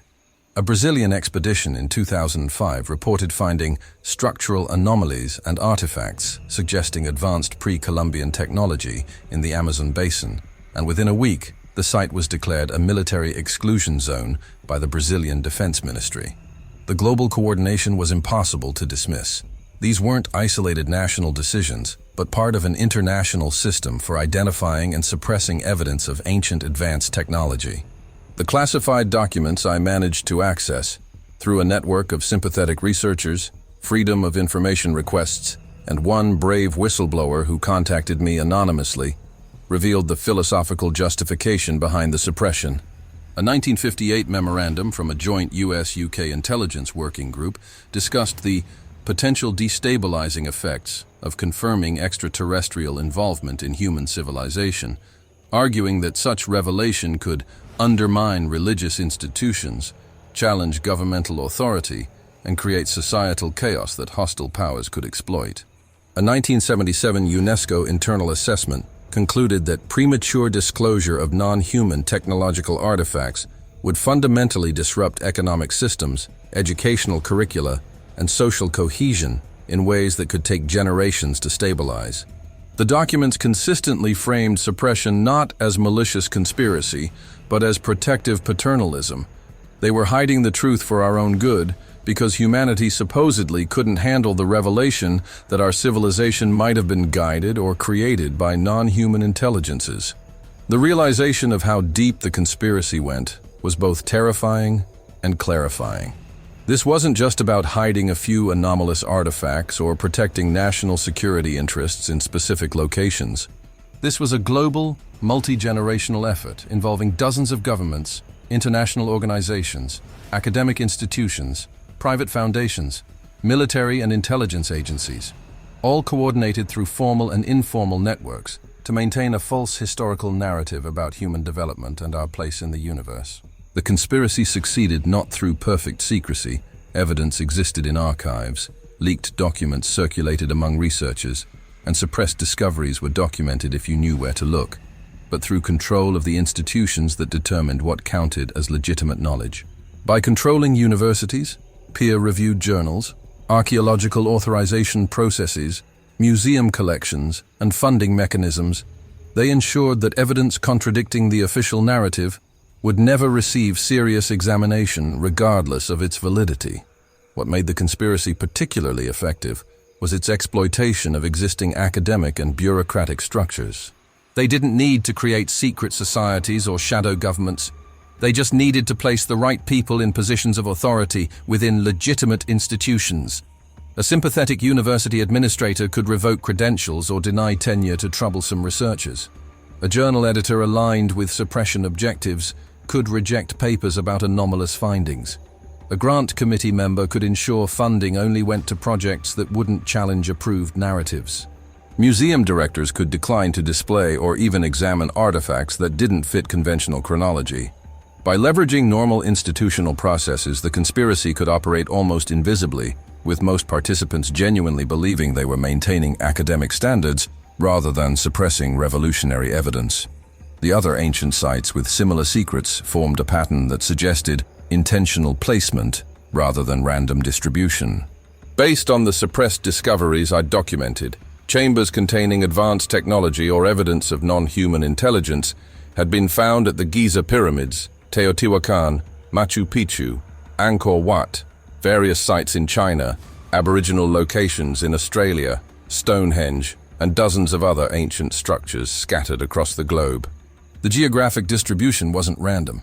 These were major centers of ancient civilization, places where human culture had supposedly developed independently and spontaneously. The presence of similar technology at all these locations suggested either widespread ancient contact between civilizations we believed had no connection, or the involvement of a third party, non-human intelligences, who had visited multiple human societies and left their mark in the form of advanced technology and knowledge that jump-started or guided human development. The implications were staggering and explained why the conspiracy was so extensive and well-coordinated. If evidence existed at multiple ancient sites worldwide showing extraterrestrial involvement in human civilization, then every major government would have a stake in suppressing that evidence. Religious institutions would face existential crisis if humanity's creation myths were proven false. Educational systems would need complete revision if our understanding of human development was fundamentally wrong. Economic and political power structures built on narratives of human achievement and national greatness would be undermined if those achievements were revealed as gifts or guidance from non-human sources. The conspiracy wasn't just protecting archaeological secrets. It was protecting the entire framework of beliefs, institutions, and power structures that define modern civilization. As I documented the scope of this global suppression network, I felt the weight of impossible knowledge crushing me. I wasn't just some lone archaeologist who'd made an inconvenient discovery. I was one person against a conspiracy that spanned continents, involved thousands of complicit individuals, commanded resources in the billions of dollars, and had successfully maintained its secrecy for over a century, despite leaving evidence in archives for anyone brave or foolish enough to look. The question that haunted me wasn't whether I could expose this conspiracy. The evidence was overwhelming, but so was the opposition. But whether exposing it would accomplish anything beyond destroying my life and endangering my daughter. Previous attempts at disclosure had failed, not because the evidence was weak, but because the conspiracy controlled the mechanisms of validation and dissemination. What made me think I could succeed where hundreds of other researchers had failed? And was I arrogant or desperate enough to try knowing the almost certain consequences of failure? The surveillance stopped being subtle 2 weeks after I accessed those classified CIA documents through my whistleblower contact. The white sedan that had been parking discreetly down my street now sat directly outside my apartment building, occupied by men who made no effort to hide their cameras or the fact that they were photographing everyone who entered or left. When I walked to the university, I'd count at least 3 different people following me at various distances. Professional surveillance with rotating personnel, communication earpieces visible if you knew what to look for, and coordination that suggested military or intelligence training rather than private security. They wanted me to know I was being watched, wanted the psychological pressure of constant observation to make me paranoid and afraid, which was working because I became terrified to do anything, check my research, contact colleagues, even think too hard about what I'd discovered, knowing that every action was being monitored and assessed. The threatening messages escalated from vague warnings to explicit intimidation with disturbing speed. Anonymous emails arrived in accounts I'd thought were secure, containing photographs of me taken through my apartment windows, images of Emma leaving school, pictures of my mother's house in London that I hadn't visited in 2 years, but that they'd clearly surveilled in preparation for leverage. One message contained just a photograph of Emma playing soccer and a caption, "Beautiful daughter. Would be terrible if something happened during practice." Another showed my morning coffee shop, with the barista circled in red marker and text reading, "Accidents happen in the most routine places." The psychological warfare was sophisticated. They never made explicit threats that could be reported to police, just implications that made it clear they could reach anyone I cared about whenever they chose, and that my continued research was putting innocent people at risk. Emma's school became compromised in ways that made my stomach drop every time I considered the implications. A new volunteer coordinator named Mr. Reeves appeared at Cairo International School, supposedly helping with after-school programs, but I noticed he spent more time observing students than actually coordinating anything. When I casually asked other parents about him, nobody seemed to know who had hired him or what his actual qualifications were, and the school administration gave vague answers about transitional staffing that explained nothing. Worse, Emma mentioned that Mr. Reeves had asked her several times about what her mother did for work, whether I traveled a lot, who visited our apartment, questions that a normal volunteer would never ask, and that were clearly intelligence gathering disguised as friendly conversation. The realization that they'd infiltrated my daughter's school, that they were using a 12-year-old child as an intelligence source against her own mother, made me physically ill. The pressure from Cairo University became unbearable when my department head, Professor Samir Hassan, called me to his office for what he described as a serious conversation about your future here. Samir had been a mentor and friend for years, but the man who sat across from me that afternoon was cold, distant, and reading from what seemed like a prepared script.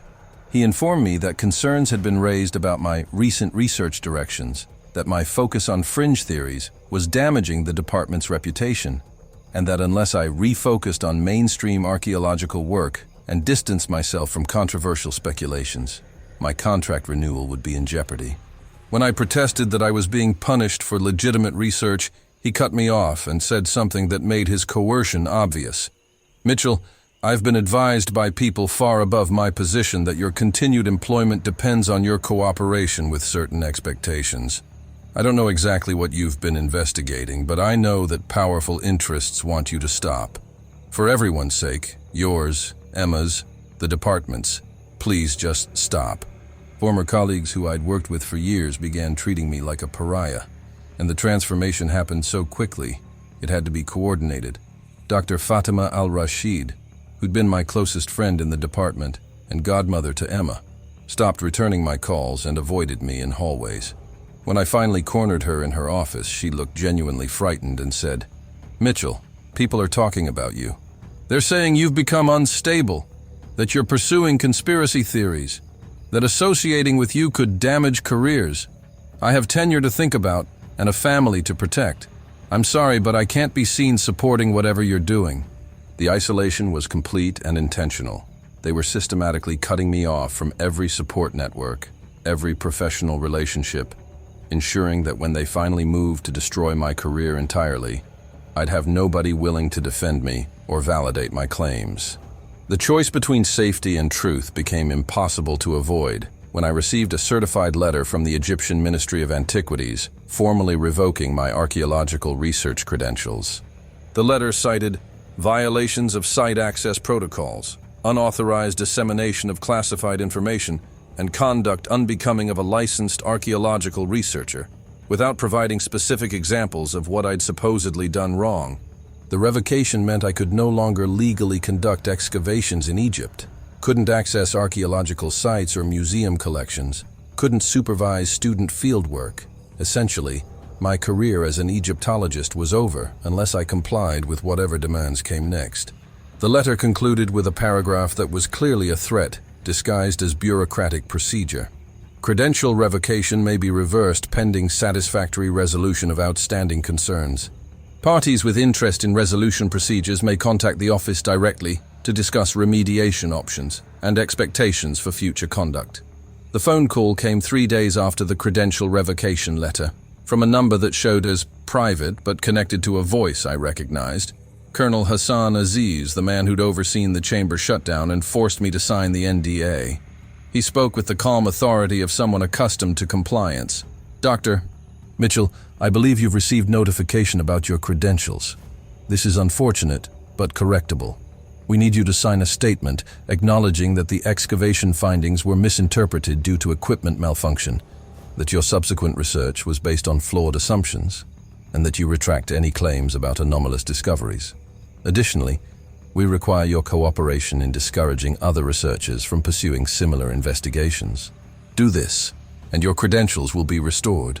Your daughter's school situation will normalize, and you can return to productive archaeological work.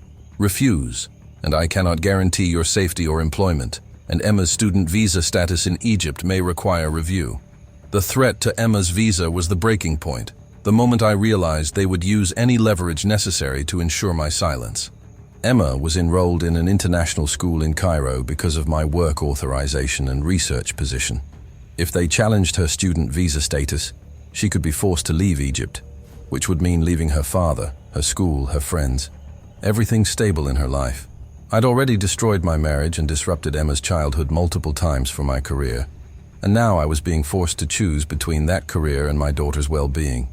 The rational choice was obvious. Sign their statement, accept the credibility destruction, let them bury the truth, and protect Emma from consequences she didn't deserve and couldn't understand. But the cost of that choice was accepting that humanity would remain ignorant of evidence that could answer our most fundamental questions about origins, purpose, and whether we're alone in the universe. The surveillance became overtly menacing after I failed to respond to Colonel Aziz's ultimatum within his 48-hour deadline. Men in dark suits appeared at my apartment building claiming to be building inspectors who needed access to my unit. And when I refused entry, they suggested that refusal to cooperate with routine safety inspections could result in lease violations. My car developed mysterious mechanical problems, brake fluid leaks, dead batteries, electrical issues that mechanics couldn't explain, but that forced me to use taxis and made me vulnerable while traveling. Emma came home from school crying one afternoon because a man had approached her outside the gates, told her that her mother was in danger, and suggested that Emma should encourage Dr. Mitchell to make better choices before something tragic happens to your family. The use of my daughter as a messenger for threats crossed a line that made me understand these people would do absolutely anything to maintain their secrets.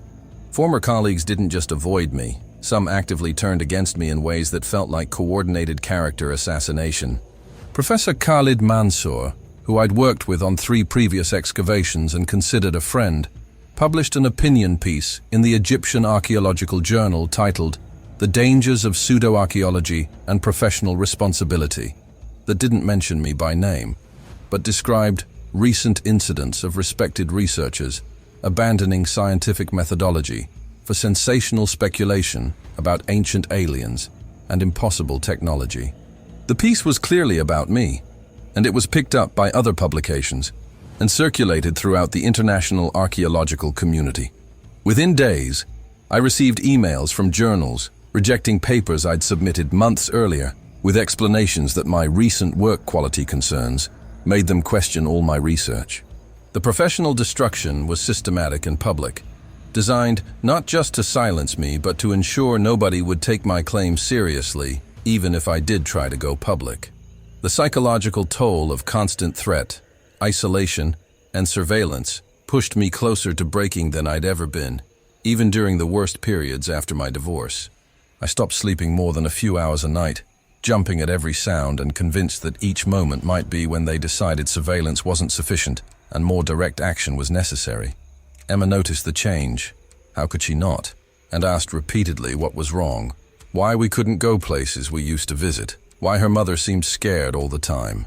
I couldn't tell her the truth, because explaining that we were being threatened by a global conspiracy to hide evidence of ancient aliens sounded insane even to me when I considered how to phrase it. So I lied to my daughter, told her it was work stress and visa complications, and watched her trust in me erode as she realized I wasn't being honest, but didn't understand why.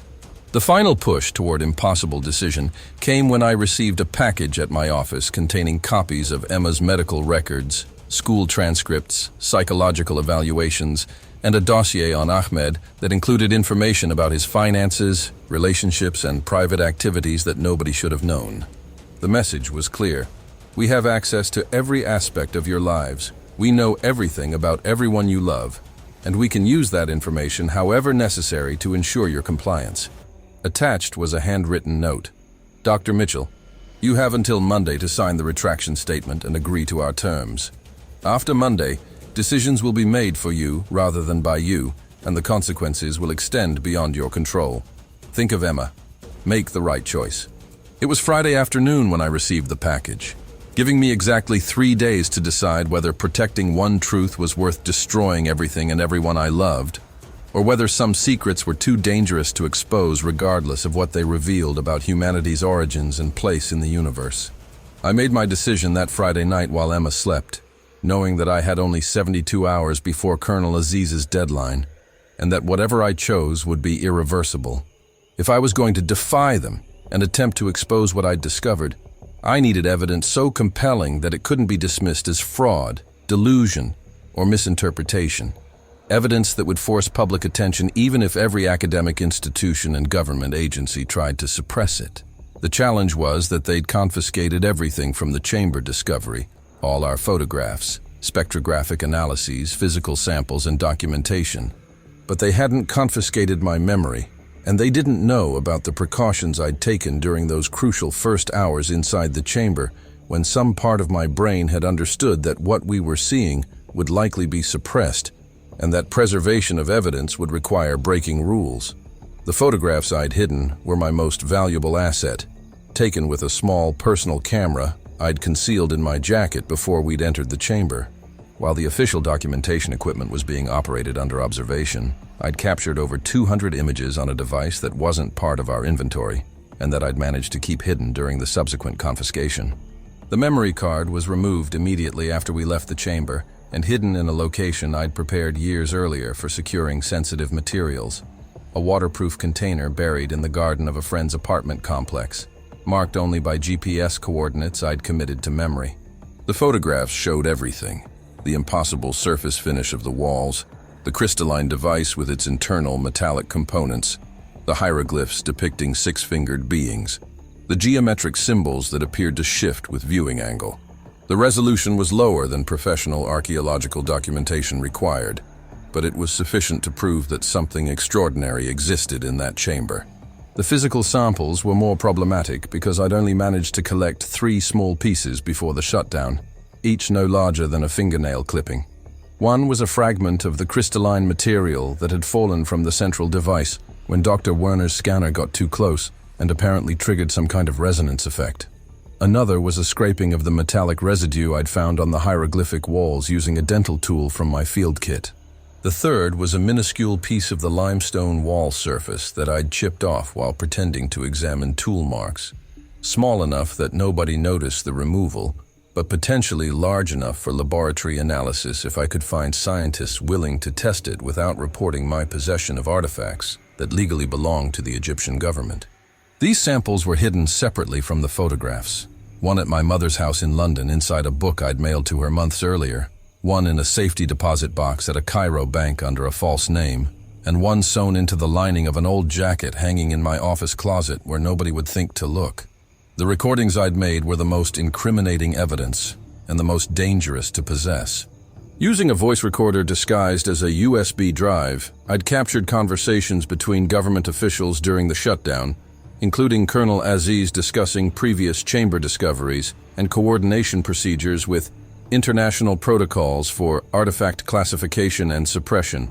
I'd also recorded my own verbal descriptions of everything I'd seen in the chamber immediately after leaving, speaking in detailed technical language while the observations were fresh, describing dimensions, material properties, hieroglyphic content, and the device's physical characteristics.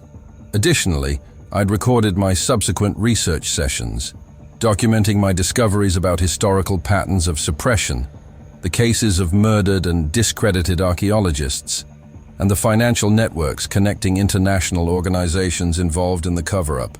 These audio files were encrypted and stored on multiple servers using anonymous accounts created through VPN connections, with copies also saved on physical drives hidden in various locations around Cairo.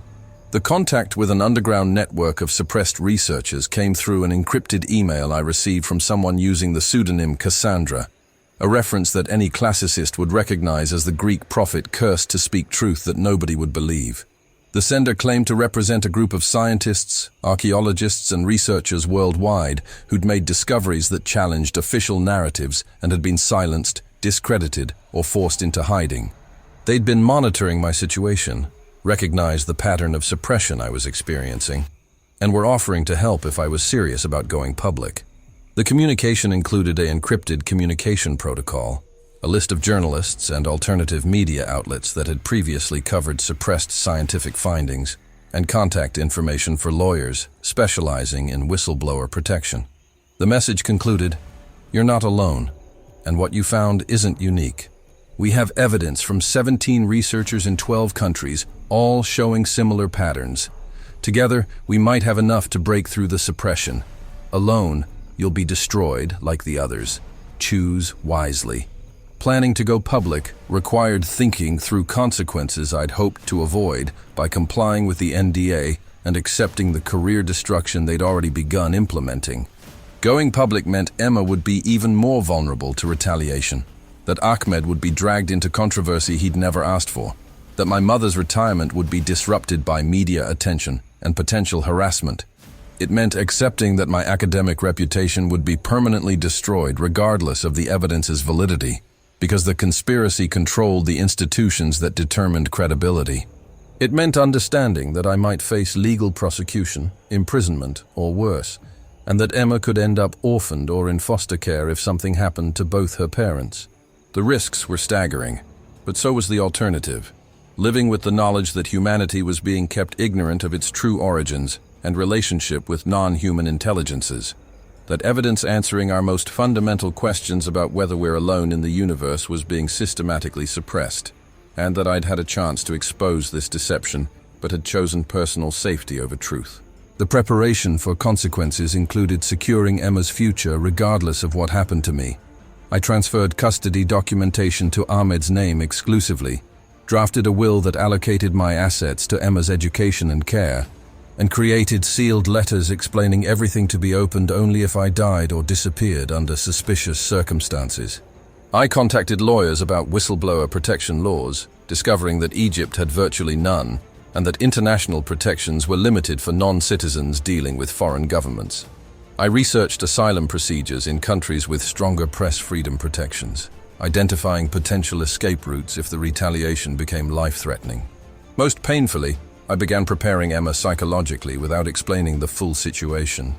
Having conversations about resilience, truth-telling, and making difficult choices when staying silent would be easier, but wrong. She was 12 years old and deserved normal childhood concerns, not preparation for her mother becoming an international pariah pursued by government agencies. But I owed her the truth as much as I could safely share. The last attempts to gather irrefutable proof focused on obtaining corroborating evidence from other sources that would make my claims impossible to dismiss as one person's delusion. Through the Cassandra Network, I connected with Dr. James Morrison, a Canadian archaeologist who'd found similar technology at a Maya site in Guatemala and been forced to abandon his research after government intervention. His photographs showed crystalline devices almost identical to what I'd seen in Egypt, and his documentation of the suppression he'd faced matched my experience precisely. I also made contact with a former UNESCO official named Marie Duchamp, who'd grown disgusted with the organization's role in suppressing discoveries and was willing to provide internal documents showing coordination between UNESCO and intelligence agencies. Additionally, through encrypted channels, I received spectrographic analysis data from an anonymous source that matched the metallic composition I'd observed in the chamber. Someone with access to classified research had leaked evidence that corroborated my observations. The final piece of evidence I needed was proof that the chamber still existed and hadn't been completely sealed or destroyed after our discovery. Using satellite imagery and contacts in the Egyptian tourism industry, I confirmed that the area where we'd breached the chamber had been permanently closed to public access, surrounded by new security installations that seemed excessive for normal preservation purposes and was now patrolled by military personnel rather than the usual site security. The presence of ongoing military security around a supposedly empty void suggested that whatever was in that chamber was still there and still being protected.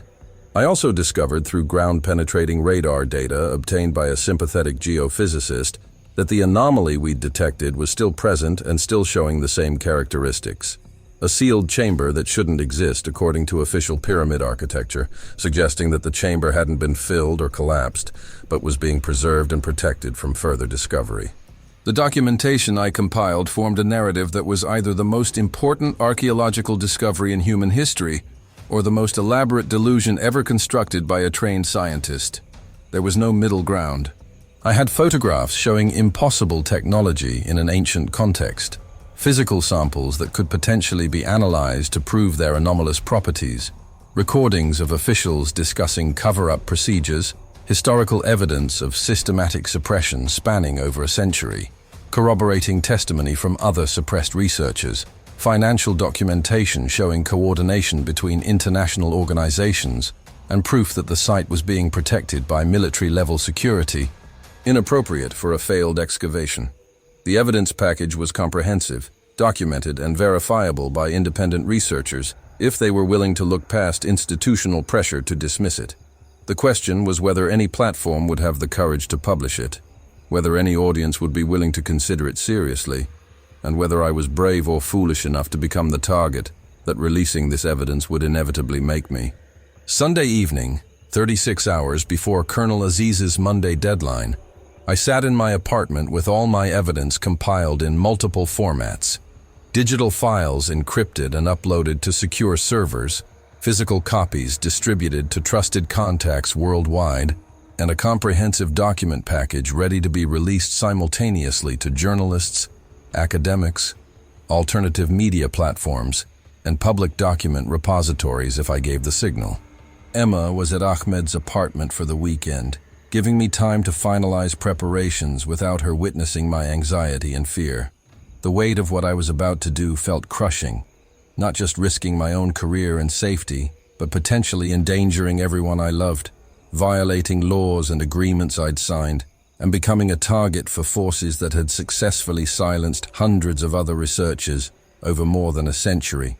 But the alternative, signing the retraction, accepting the false narrative, and living the rest of my life knowing I'd had evidence of extraterrestrial involvement in human civilization and had chosen to hide it, felt like a betrayal not just of scientific truth, but of humanity's right to know its own origins and history.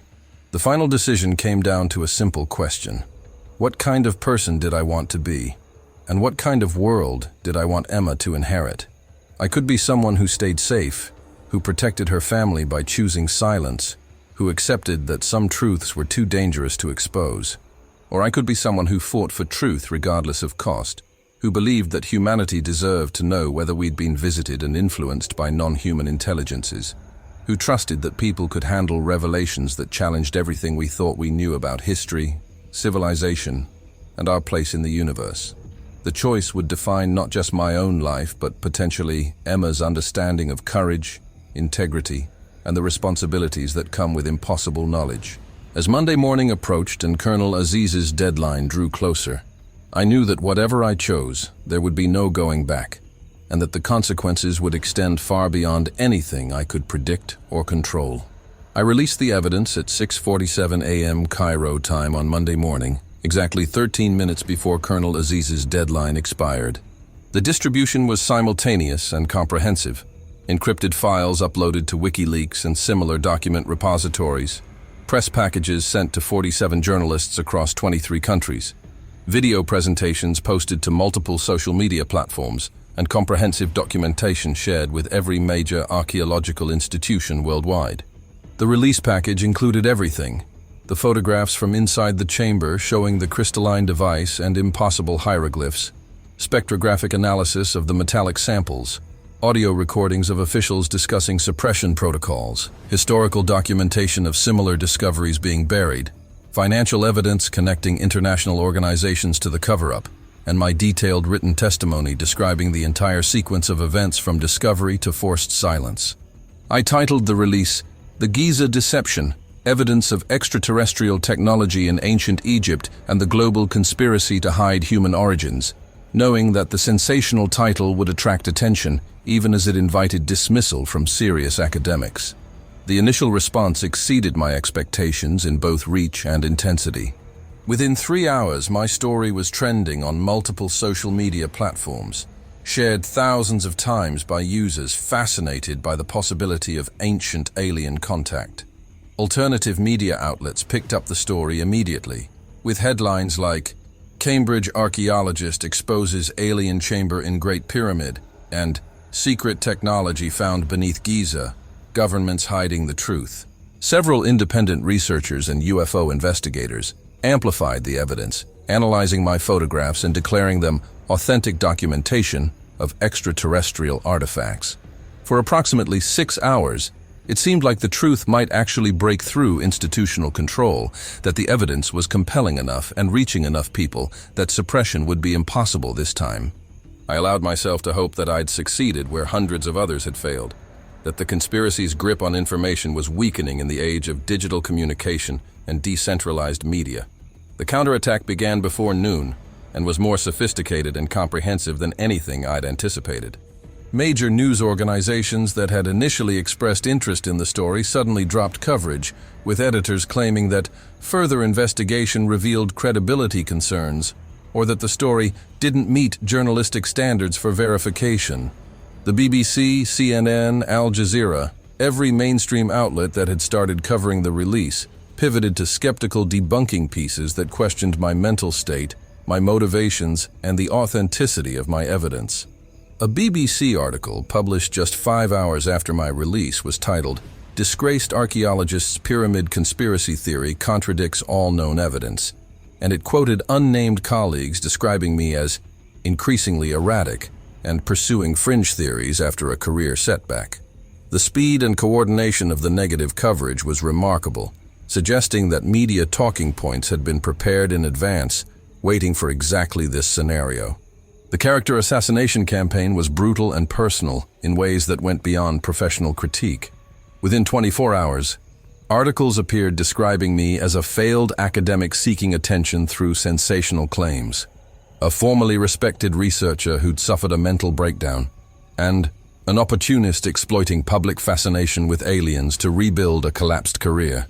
News stories mentioned my divorce, speculated about financial problems that didn't exist, and suggested that stress from custody battles and professional disappointments had driven me to fabricate evidence. One particularly vicious piece in a Cairo newspaper claimed I'd been having an affair with a colleague and had manufactured the conspiracy theory to explain why my relationship had ended badly, a complete fabrication that nonetheless spread through Egyptian academic circles and damaged what remained of my reputation. The attacks weren't random speculation. They followed patterns suggesting coordination and access to my personal information that only intelligence agencies would possess. The official debunking was delivered through seemingly authoritative academic sources that carried more weight than my evidence with mainstream audiences. Cairo University released a statement expressing deep concern about Dr. Mitchell's recent claims and noting that she was no longer affiliated with the institution due to research misconduct and violations of archaeological ethics.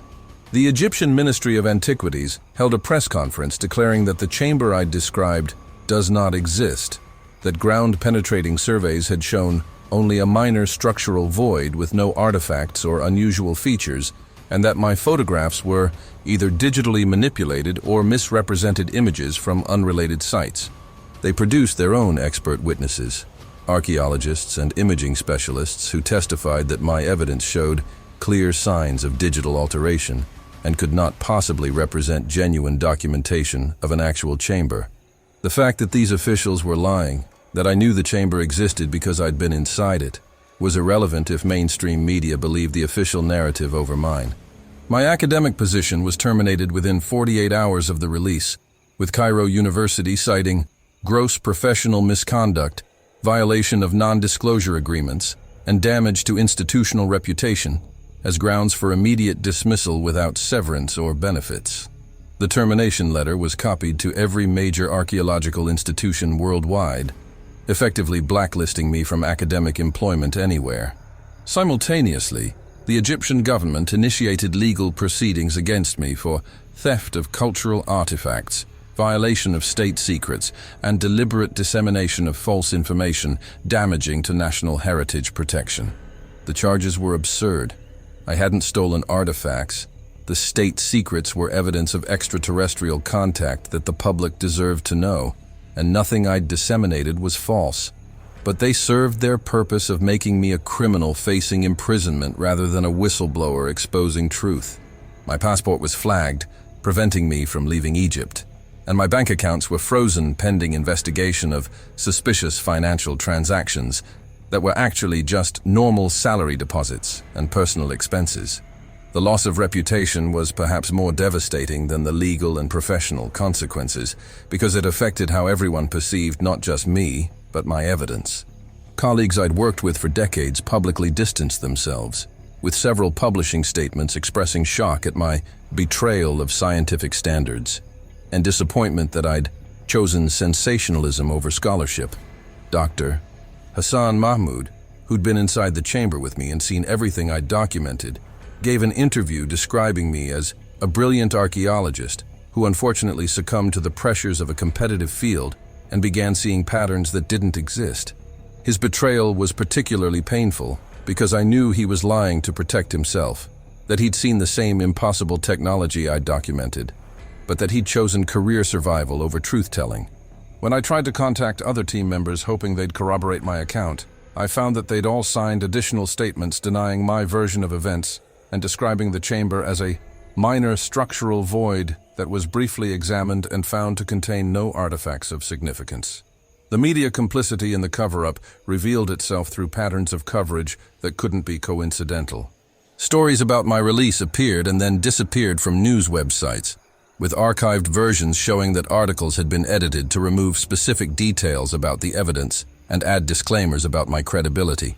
Journalists who'd initially expressed interest in investigating my claims suddenly stopped responding to communications or published pieces explaining why they'd decided the story wasn't credible. A BBC reporter who'd interviewed me for an investigative segment later published an article describing how I'd attempted to deceive journalists with elaborate conspiracy theories, and how she'd wisely decided not to give platform to baseless claims. The coordination extended to social media, where my posts and videos were flagged for misinformation, algorithms suppressed their reach, and platforms added warnings that content makes claims disputed by official sources. Alternative media outlets that continued covering my story were themselves dismissed as unreliable fringe sources, creating a circular logic where only mainstream media was credible, but mainstream media refused to treat my evidence seriously. The control of information infrastructure became apparent when technical problems began affecting my ability to share evidence. Websites I'd created to host documentation experienced mysterious server outages. Domain registrars canceled services citing terms of service violations that were never clearly explained, and hosting companies terminated accounts claiming my content violated acceptable use policies. Cloud storage services deleted my backup files for containing unauthorized material, and email providers flagged my messages as spam, preventing them from reaching intended recipients. The documentary filmmaker who'd expressed interest in telling my story had his crowdfunding campaign shut down by the platform for promoting potentially harmful conspiracy theories. Every digital avenue for reaching audiences was systematically closed or compromised, demonstrating that the conspiracy controlled not just traditional media gatekeepers, but the entire digital infrastructure that determined what information could spread and what would be suppressed. The public's reaction revealed how effectively the character assassination had worked and how deeply the institutional narrative controlled perception. In comment sections and social media discussions, most people dismissed my evidence as obvious fraud, described me as mentally ill or attention-seeking, and ridiculed anyone who suggested my claims deserved investigation. The photographs I'd risked everything to preserve were called amateur Photoshop work. The audio recordings were dismissed as taken out of context or staged, and my documentation of historical suppression was characterized as cherry-picking irrelevant cases to build a paranoid narrative. When supporters pointed out that I was a credentialed archaeologist with 15 years of respected research, critics responded that my previous legitimate work made my current deception even more shameful. The conspiracy had succeeded in framing the debate as question of my credibility rather than examination of my evidence, and once my credibility was destroyed through coordinated attacks, the evidence became irrelevant regardless of its validity. The few media outlets that did take my story seriously were themselves marginalized and dismissed as conspiracy-oriented fringe sources not worthy of mainstream attention. Alternative news websites, UFO research organizations, and independent journalists covered my evidence comprehensively, but their coverage was easily dismissed by mainstream audiences as coming from unreliable sources with predetermined biases. This created a trap where the only outlets willing to cover evidence of extraterrestrial contact were outlets that audiences had been conditioned to dismiss as unreliable, while reliable mainstream sources refused to cover the evidence because it came from sources they'd labeled unreliable. The circular logic ensured that no matter how compelling the evidence, It would never receive the serious examination from credible institutions that could force official acknowledgement or investigation. The conspiracy didn't need to suppress the information completely. They just needed to ensure it only circulated in spaces that mainstream audiences had been taught to dismiss as crankery and pseudoscience. The realization of how controlled information really was hit me during an interview with a sympathetic independent journalist who asked why I thought my evidence was being dismissed when it seemed so comprehensive. I explained the institutional control, the coordinated debunking, the systematic suppression of alternative voices, and she nodded sadly and said, "Dr. Mitchell, you've discovered that we don't really have free press or open academic inquiry. We have the illusion of freedom within boundaries that are invisible until you try to cross them. Your evidence challenges fundamental narratives that powerful institutions depend on, and those institutions control the mechanisms of credibility, legitimacy, and information distribution. It doesn't matter if you're right. It doesn't matter if your evidence is valid. What matters is that you've challenged a lie that the system requires people to believe, and the system has infinite resources to destroy anyone who threatens that requirement." Her assessment was devastating because it was accurate. I'd assumed that truth with sufficient evidence would eventually prevail, but I'd underestimated how thoroughly the conspiracy controlled not just information, but the frameworks that determined what counted as truth in the first place. 3 weeks after my release, the story had essentially disappeared from public consciousness, except among conspiracy theory communities that lacked mainstream credibility. I was unemployed, facing criminal charges, unable to leave Egypt, and universally dismissed as either a fraud or mentally unstable by everyone who mattered in academic and professional contexts. Emma was being bullied at school because her mother was the crazy pyramid lady. Ahmed was furious that I dragged our family into international controversy, and my mother called from London begging me to seek psychiatric help because she'd been convinced by media coverage that I was suffering from delusions. The truth I'd risked everything to expose had been successfully contained, marginalized, and dismissed, proving that the conspiracy's century-long success wasn't due to perfect secrecy, but to perfect control of the systems that determined what information would be taken seriously and what would be relegated to the realm of fringe speculation that respectable people knew better than to believe. The full scope of why the truth must be hidden became clear through an unexpected source. A former intelligence analyst named David Chen, who contacted me 3 months after my failed exposure attempt, when I was living under house arrest awaiting trial. Chen had worked for a joint US-Chinese intelligence task force dealing with anomalous discoveries and had become disillusioned with his role in suppressing evidence that he believed humanity deserved to know. He explained that the suppression wasn't just about protecting governmental authority or academic narratives. It was about maintaining the entire power structure of human civilization, which was built on foundations that would crumble if people understood that our development hadn't been independent but guided, that our institutions weren't organic human creations but implementations of designs provided by non-human intelligences, and that the elite classes throughout history had known this truth while deliberately keeping the masses ignorant to preserve their privileged positions. The control and power dynamics became obvious once Chen explained the institutional perspective. Every government derives legitimacy from narratives of national achievement, cultural superiority, and independent development. If people learned that Egyptian civilization hadn't organically developed writing, architecture, and social organization, but had received these innovations from extraterrestrial visitors, then Egyptian national pride and identity would be fundamentally challenged. The same applied to every ancient civilization, Chinese, Mayan, Incan, Mesopotamian, all of which had similar evidence of impossible technological knowledge and similar chambers or artifacts that had been discovered and suppressed.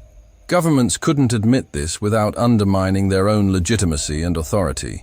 Because if the foundation myths of national greatness were revealed as gifts from aliens rather than human achievement, then what justified the power structures built on those myths? The suppression wasn't about protecting people from disturbing truth. It was about protecting institutions from truth that would undermine their authority. The religious implications were perhaps the most explosive reason for suppression, and Chen shared classified assessments showing that religious destabilization was considered the primary threat if the truth emerged. Every major religion has creation narratives that place humanity in a specific relationship with divine powers, made in God's image, chosen by Allah, seeking enlightenment through karma, whatever framework gives meaning and moral structure to billions of believers. If evidence proved that humans were genetically modified by extraterrestrial beings, that our gods were actually alien visitors with advanced technology, and that religious texts describing divine intervention were actually describing contact with non-human intelligences, then the theological foundations of civilization would collapse.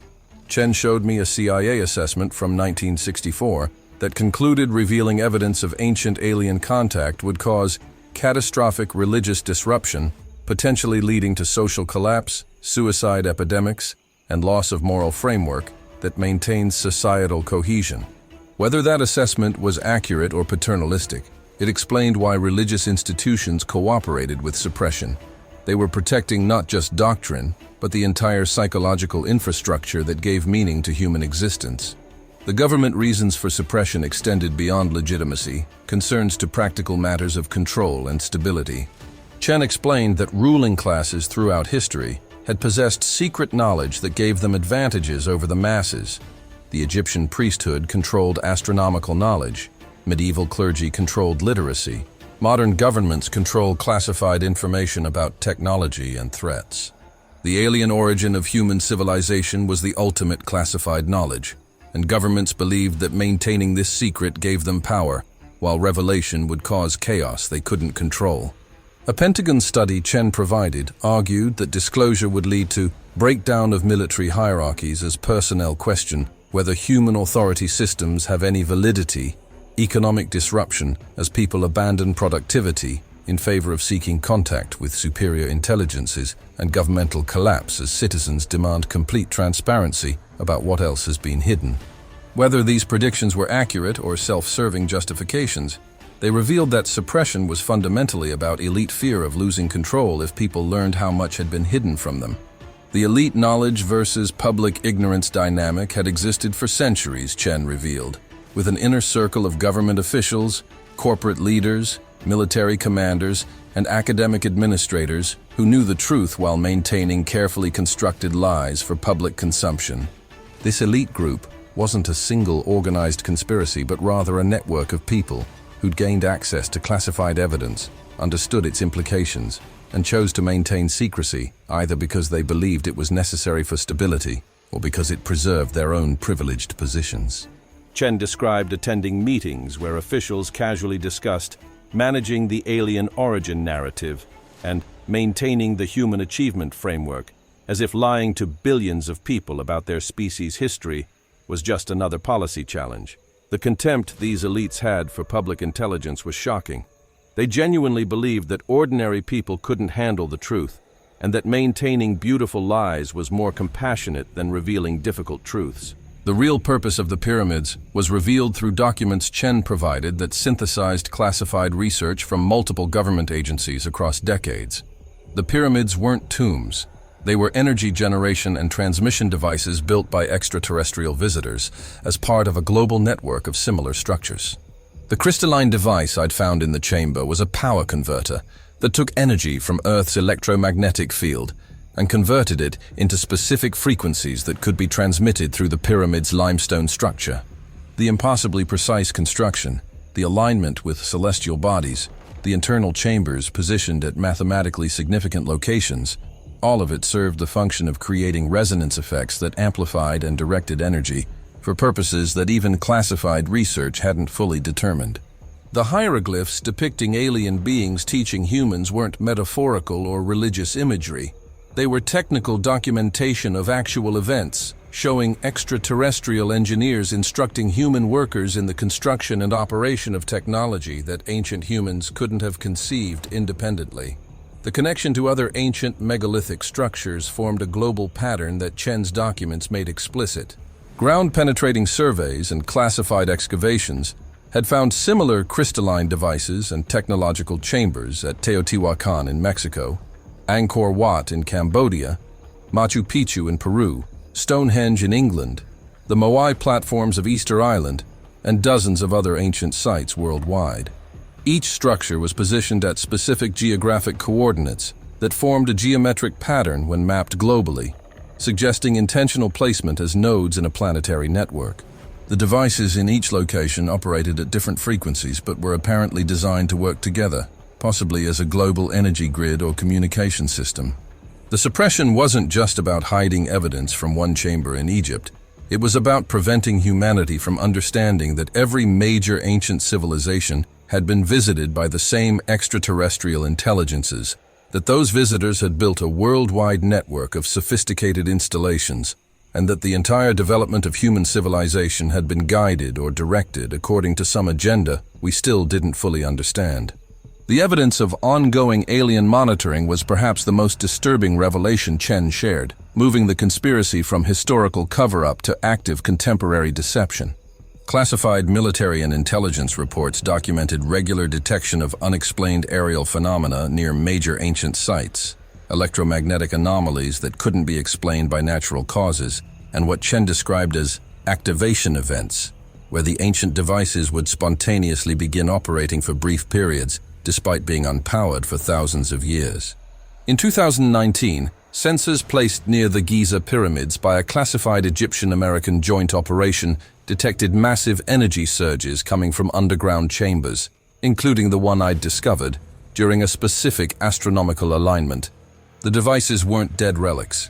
They were dormant technology that occasionally activated, suggesting either automatic programming responding to celestial events or remote operation by whoever had originally installed them. If the latter was true, it meant the extraterrestrial visitors who'd built the pyramids were still monitoring their installations and possibly still observing human civilization. Chen provided satellite imagery showing unusual activity around ancient sites worldwide, military installations near archaeological zones, construction of underground facilities adjacent to pyramid complexes, and what appeared to be excavation projects disguised as preservation work, but actually focused on accessing and studying the alien technology. The US military maintained a permanent classified installation at Giza. The Chinese had built underground research facilities near the pyramids of Xi'an, and multiple countries cooperated through a secret international protocol for sharing data about alien technology discoveries. This cooperation existed despite geopolitical tensions and competing national interests, suggesting that all major powers recognized that alien technology and ongoing monitoring represented issues that transcended ordinary diplomatic considerations. The fact that governments maintained massive security operations around ancient sites while publicly denying anything anomalous existed there proved that the suppression was active and ongoing, not just covering up historical discoveries, but managing contemporary phenomena that continued to occur. The bigger truth that Chen ultimately revealed was that the suppression wasn't temporary or transitional. It was permanent policy that would continue indefinitely because the alternatives were considered too dangerous by every government that knew the reality. Plans for gradual disclosure had been discussed and rejected multiple times over the decades because psychological and sociological assessments consistently concluded that revealing extraterrestrial involvement in human civilization would cause more harm than continued secrecy. The elites who controlled this knowledge believed they were protecting humanity from truth we weren't ready to handle, though Chen noted that "not ready" kept getting extended year after year as the secret became harder to reveal with each passing generation that lived under the lie. The longer the deception continued, the more catastrophic the eventual revelation would be when it finally occurred, either through uncontrolled disclosure or through the alien visitors deciding to reveal themselves directly without human governmental mediation. What Chen wanted me to understand was that my failed exposure attempt wasn't really failure. It was actually the expected outcome that the conspiracy had engineered hundreds of times before. The system was designed to allow leaks and disclosures because completely preventing them was impossible, but to ensure that anything leaked would be dismissed as conspiracy theory, fraud, or delusion through the mechanisms of character assassination, institutional gatekeeping, and controlled media narratives I'd experienced. The conspiracy succeeded not by keeping perfect secrets, but by making it impossible for leaked secrets to be taken seriously by mainstream audiences. Every researcher who'd tried to expose the truth had followed the same path I had: gathering evidence, attempting disclosure, being systematically destroyed and dismissed. and their failures reinforced the conspiracy's confidence that the truth could be suppressed indefinitely through social engineering rather than perfect information control. I was just the latest cautionary tale that would keep future discoverers silent, and the cycle would continue until either the alien visitors revealed themselves directly or human civilization evolved to a point where it could handle the truth without collapsing. The most chilling revelation was Chen's explanation of why he'd contacted me despite the risks. He'd worked in the suppression apparatus for 8 years, helping to discredit researchers and manage discoveries, believing he was protecting humanity from destabilizing knowledge. But he'd gradually realized that the paternalistic justifications were actually self-serving lies told by elites who benefited from keeping people ignorant. They say it's about protecting humanity, Chen told me, but it's really about protecting their power, their wealth, and their control over narratives that keep the masses compliant and working within systems that serve elite interests. If people knew that human civilization was designed by aliens, they might start questioning everything else they've been told about how society should be organized, who should have power, and whether the current world order serves humanity or just serves those at the top. The suppression isn't about protecting us. It's about protecting them from us asking questions they can't answer without admitting they've been lying for generations. We left Egypt 8 months after my failed disclosure, after the criminal charges were quietly dropped in exchange for my agreement to leave the country permanently and never return to any archaeological site within Egyptian jurisdiction. The deal was negotiated through intermediaries and included provisions that I would cease all public commentary about my discoveries, that I would not contact other researchers about the chamber or related topics, and that I would essentially disappear from public view as if I'd never existed. In exchange, Emma's student visa issues would be resolved. Ahmed would face no retaliation for his connection to me, and I would be allowed to leave Egypt rather than spending years in prison on fabricated charges. I signed the agreement because I had no real choice, and because continuing to fight while Emma's life was being destroyed by association with her crazy conspiracy theorist mother felt more selfish than protective of truth. We moved to a small town in rural Portugal, where nobody knew who I was, and nobody cared about Egyptian archaeology or ancient alien theories. Living in hiding with Emma meant reconstructing a life from fragments while carrying knowledge that made normal existence feel like theater. We rented a cottage on the outskirts of a village where tourists occasionally visited, but locals mostly ignored outsiders, and I found work teaching English to supplement the small settlement I'd received from Cairo University to avoid wrongful termination lawsuits. Emma enrolled in a local school under my maiden name, Emma Richardson instead of Emma Mitchell Hassan, and slowly began to heal from the trauma of our last months in Cairo. She was 13 now, old enough to understand that her mother had discovered something important and been punished for it, but still young enough to resent the disruption of her life and the loss of friends, familiar places, and the father she now only saw during summer visits. Our relationship was damaged in ways I couldn't repair, because how could I explain that losing her childhood stability was worth preserving evidence that humanity had been created or modified by extraterrestrial beings? The research continued from the shadows because I couldn't stop, even though continuing endangered the fragile peace I'd negotiated. Using encrypted connections and anonymous accounts, I maintained contact with the Cassandra Network and other researchers who'd made similar discoveries and been similarly silenced. We shared information through carefully secured channels, comparing notes about suppressed findings, tracking patterns of cover-ups, and slowly building a comprehensive picture of the global alien presence in human history. The network included archaeologists, physicists, military personnel, intelligence analysts, and civilians who'd accidentally stumbled onto evidence and been threatened into silence. We numbered perhaps 200 people worldwide, each contributing pieces to a puzzle that revealed an ancient intervention in human development that continued into the present day. Our research wouldn't be published in peer-reviewed journals or presented at conferences, but it existed and was documented, waiting for a time when disclosure might be possible. New discoveries at other ancient sites were regularly reported through the network, always following the familiar pattern of find, brief documentation, immediate suppression, and destruction of researchers' credibility. In 2024, A geological survey team in Bosnia found chambers beneath the Visoko pyramids containing crystalline devices identical to what I documented in Egypt. The lead researcher was arrested on espionage charges, and the site was sealed by military order within 48 hours. A Chinese archaeologist discovered similar technology beneath the Longmen grottos and disappeared entirely after attempting to publish his findings. His family told he'd relocated for sensitive government work and unable to contact him. An Australian team documented impossible stone cutting at Aboriginal sites in Queensland, showing precision that required advanced technology, and their funding was cancelled, while their lead researcher lost her academic position for misappropriation of grant funds. The discoveries kept happening because the evidence was everywhere once you knew what to look for. But the suppression kept succeeding because the system was designed to discredit and destroy anyone who tried to share what they'd found. The cost of knowledge and isolation became more crushing as years passed, and the weight of impossible truth separated me from normal human experience. I couldn't have ordinary conversations about history or archaeology without internally screaming that everything being discussed was built on lies and manipulated narratives. I couldn't watch documentaries about ancient Egypt without feeling rage at how confidently experts explained construction techniques and social development, while completely ignoring evidence of extraterrestrial involvement that existed in classified archives.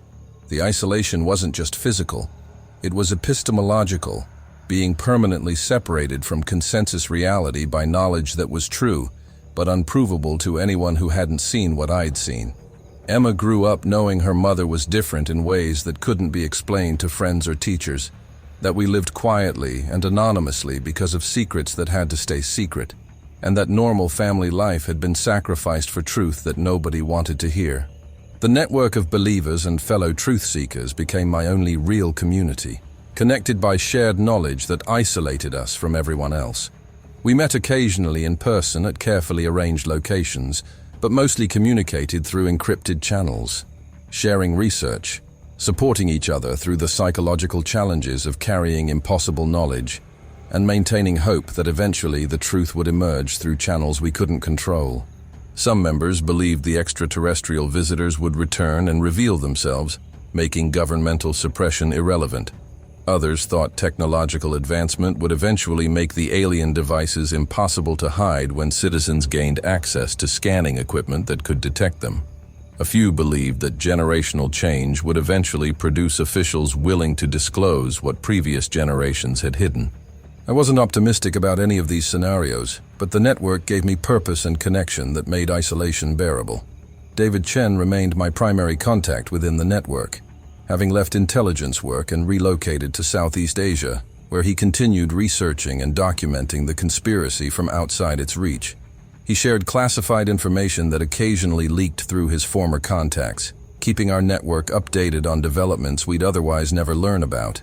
In 2026, he sent me satellite imagery showing massive construction projects at ancient sites worldwide, underground facilities being expanded, security perimeters being strengthened, and what appeared to be preparation for something significant, though we couldn't determine what. "They're getting ready for something," Chen wrote. "Either they know the visitors are returning, or they've detected signs of activation in the ancient network that suggest something is coming. The suppression is intensifying because they're afraid of losing control of a situation that might force disclosure, regardless of their preferences. The possibility that revelation might come not from human whistleblowers, but from the extraterrestrials themselves deciding to reveal their presence was both hopeful and terrifying." 5 years after leaving Egypt, I began writing this account, not for publication, but as documentation that would survive me if the conspiracy decided I was still enough of a threat to eliminate. The account is detailed, comprehensive, and distributed through multiple channels that will automatically release it if I fail to check in at regular intervals. I don't know if anyone will believe it, whether it will be dismissed as one more conspiracy theory in an internet full of them, or whether it might contribute to eventual disclosure when enough similar accounts accumulate that the pattern becomes undeniable. What I do know is that the truth needs to be documented by those who've seen it, even if that documentation is suppressed or dismissed, because at some point the suppression will fail, either through the visitors revealing themselves, through technology making the evidence impossible to hide, or through enough humans refusing to accept the lies that maintain the conspiracy. The final message I want to leave is both warning and hope, because the truth I've discovered suggests humanity is at a crossroads we don't even realize we're approaching. The warning is that every institution you trust, governments, universities, religious organizations, media corporations, has been corrupted by a conspiracy to hide your species' true origins and relationship with non-human intelligences. The history you've learned is incomplete at best and deliberately false at worst. The civilizations you celebrate as human achievements were possibly seeded, guided, or created by extraterrestrial visitors who left behind a technological network that still operates today. You've been kept ignorant, not for your protection, but for the benefit of elites who derive power from controlling knowledge and maintaining narratives that serve their interests. The hope is that humans are capable of handling this truth if it's ever fully revealed, that we can adapt to understanding ourselves as a species that was contacted or created by advanced intelligences, and that this knowledge might free us from institutions and belief systems that have always served to control rather than liberate human potential. The ambiguous ending I'm living is whether the visitors are still present, still monitoring, still involved in human affairs, or whether they left thousands of years ago and were alone with the technology they abandoned. The evidence suggests ongoing monitoring, the devices that occasionally activate, the unexplained phenomena detected near ancient sites, the governmental panic about something they know is coming. But I can't prove whether this indicates active alien presence or just automated systems responding to programmed triggers. What I do know is that the conspiracy believes something is approaching, that their suppression efforts are intensifying, and that they're preparing for possibilities they haven't shared with the populations they claim to serve. Whether this preparation is for alien return, device network activation, or some other event they've detected through classified research, the fact that they're preparing while keeping humanity ignorant suggests that whatever's coming, they want to control the narrative and maintain their power structures, even if maintaining them requires continued deception. Sometimes late at night, when Emma is asleep and I'm alone with my thoughts and my evidence and my memories of that impossible chamber beneath the Giza pyramid, I wonder if I made the right choice trying to expose the truth. I destroyed my career, damaged my daughter's childhood, lost my home and my community, and accomplished essentially nothing because the conspiracy was too powerful and too sophisticated to be challenged by one archaeologist with compelling but easily dismissible evidence. But then I remember standing in that chamber, seeing technology that shouldn't exist, and hieroglyphs depicting beings who weren't human. And I know that regardless of consequences, some truths demand to be spoken, even when nobody will listen. Maybe I failed to break through the suppression, but I documented what I found. I preserved the evidence, and I added my testimony to the growing archive of researchers who've seen the truth and refused to stay silent even when silence would have been easier and safer. The truth is out there, hidden in sealed chambers beneath ancient sites worldwide, documented in classified archives, and carried in the memories of people like me who've seen evidence that contradicts everything we've been taught about human history and human development. The conspiracy has successfully suppressed this truth for over a century, but suppression is not elimination, and every generation produces new researchers who discover the evidence and face the choice between comfortable silence and dangerous truth-telling. I chose to speak, and though I was silenced, I was not silent. There's a difference that matters even when the practical outcomes seem identical. My evidence exists in distributed networks that can't be completely erased. My testimony is recorded for future generations who might be more ready to hear it than current audiences have been. And my story is one more piece in a pattern that becomes harder to dismiss as more pieces accumulate over time. If you're reading this, you now face the same choice I faced when I discovered evidence in that chamber beneath the Great Pyramid. You can dismiss it as the delusion of a disgraced archaeologist who went crazy and invented an elaborate conspiracy theory to explain her career failure. The official narrative certainly supports that interpretation, and accepting it would allow you to continue living within the comfort of consensus reality where human civilization developed independently and governments tell truth about our history and our place in the universe. Or you can consider that maybe, just maybe, a respected scientist with 15 years of credible research actually did discover exactly what she claims, evidence of extraterrestrial involvement in human civilization that has been systematically suppressed by a global conspiracy that will do anything to maintain its secrets. If you choose to believe the latter, then you join a small community of people who know an impossible truth and live with the isolation, fear, and responsibility that knowledge brings. Either way, the truth exists independent of whether you believe it, and the visitors who built the pyramids either are or aren't still monitoring their installations and the species they helped create or modify thousands of years ago. Reality doesn't change based on what we believe about it. It just continues, indifferent to our comfort or our willingness to see it clearly.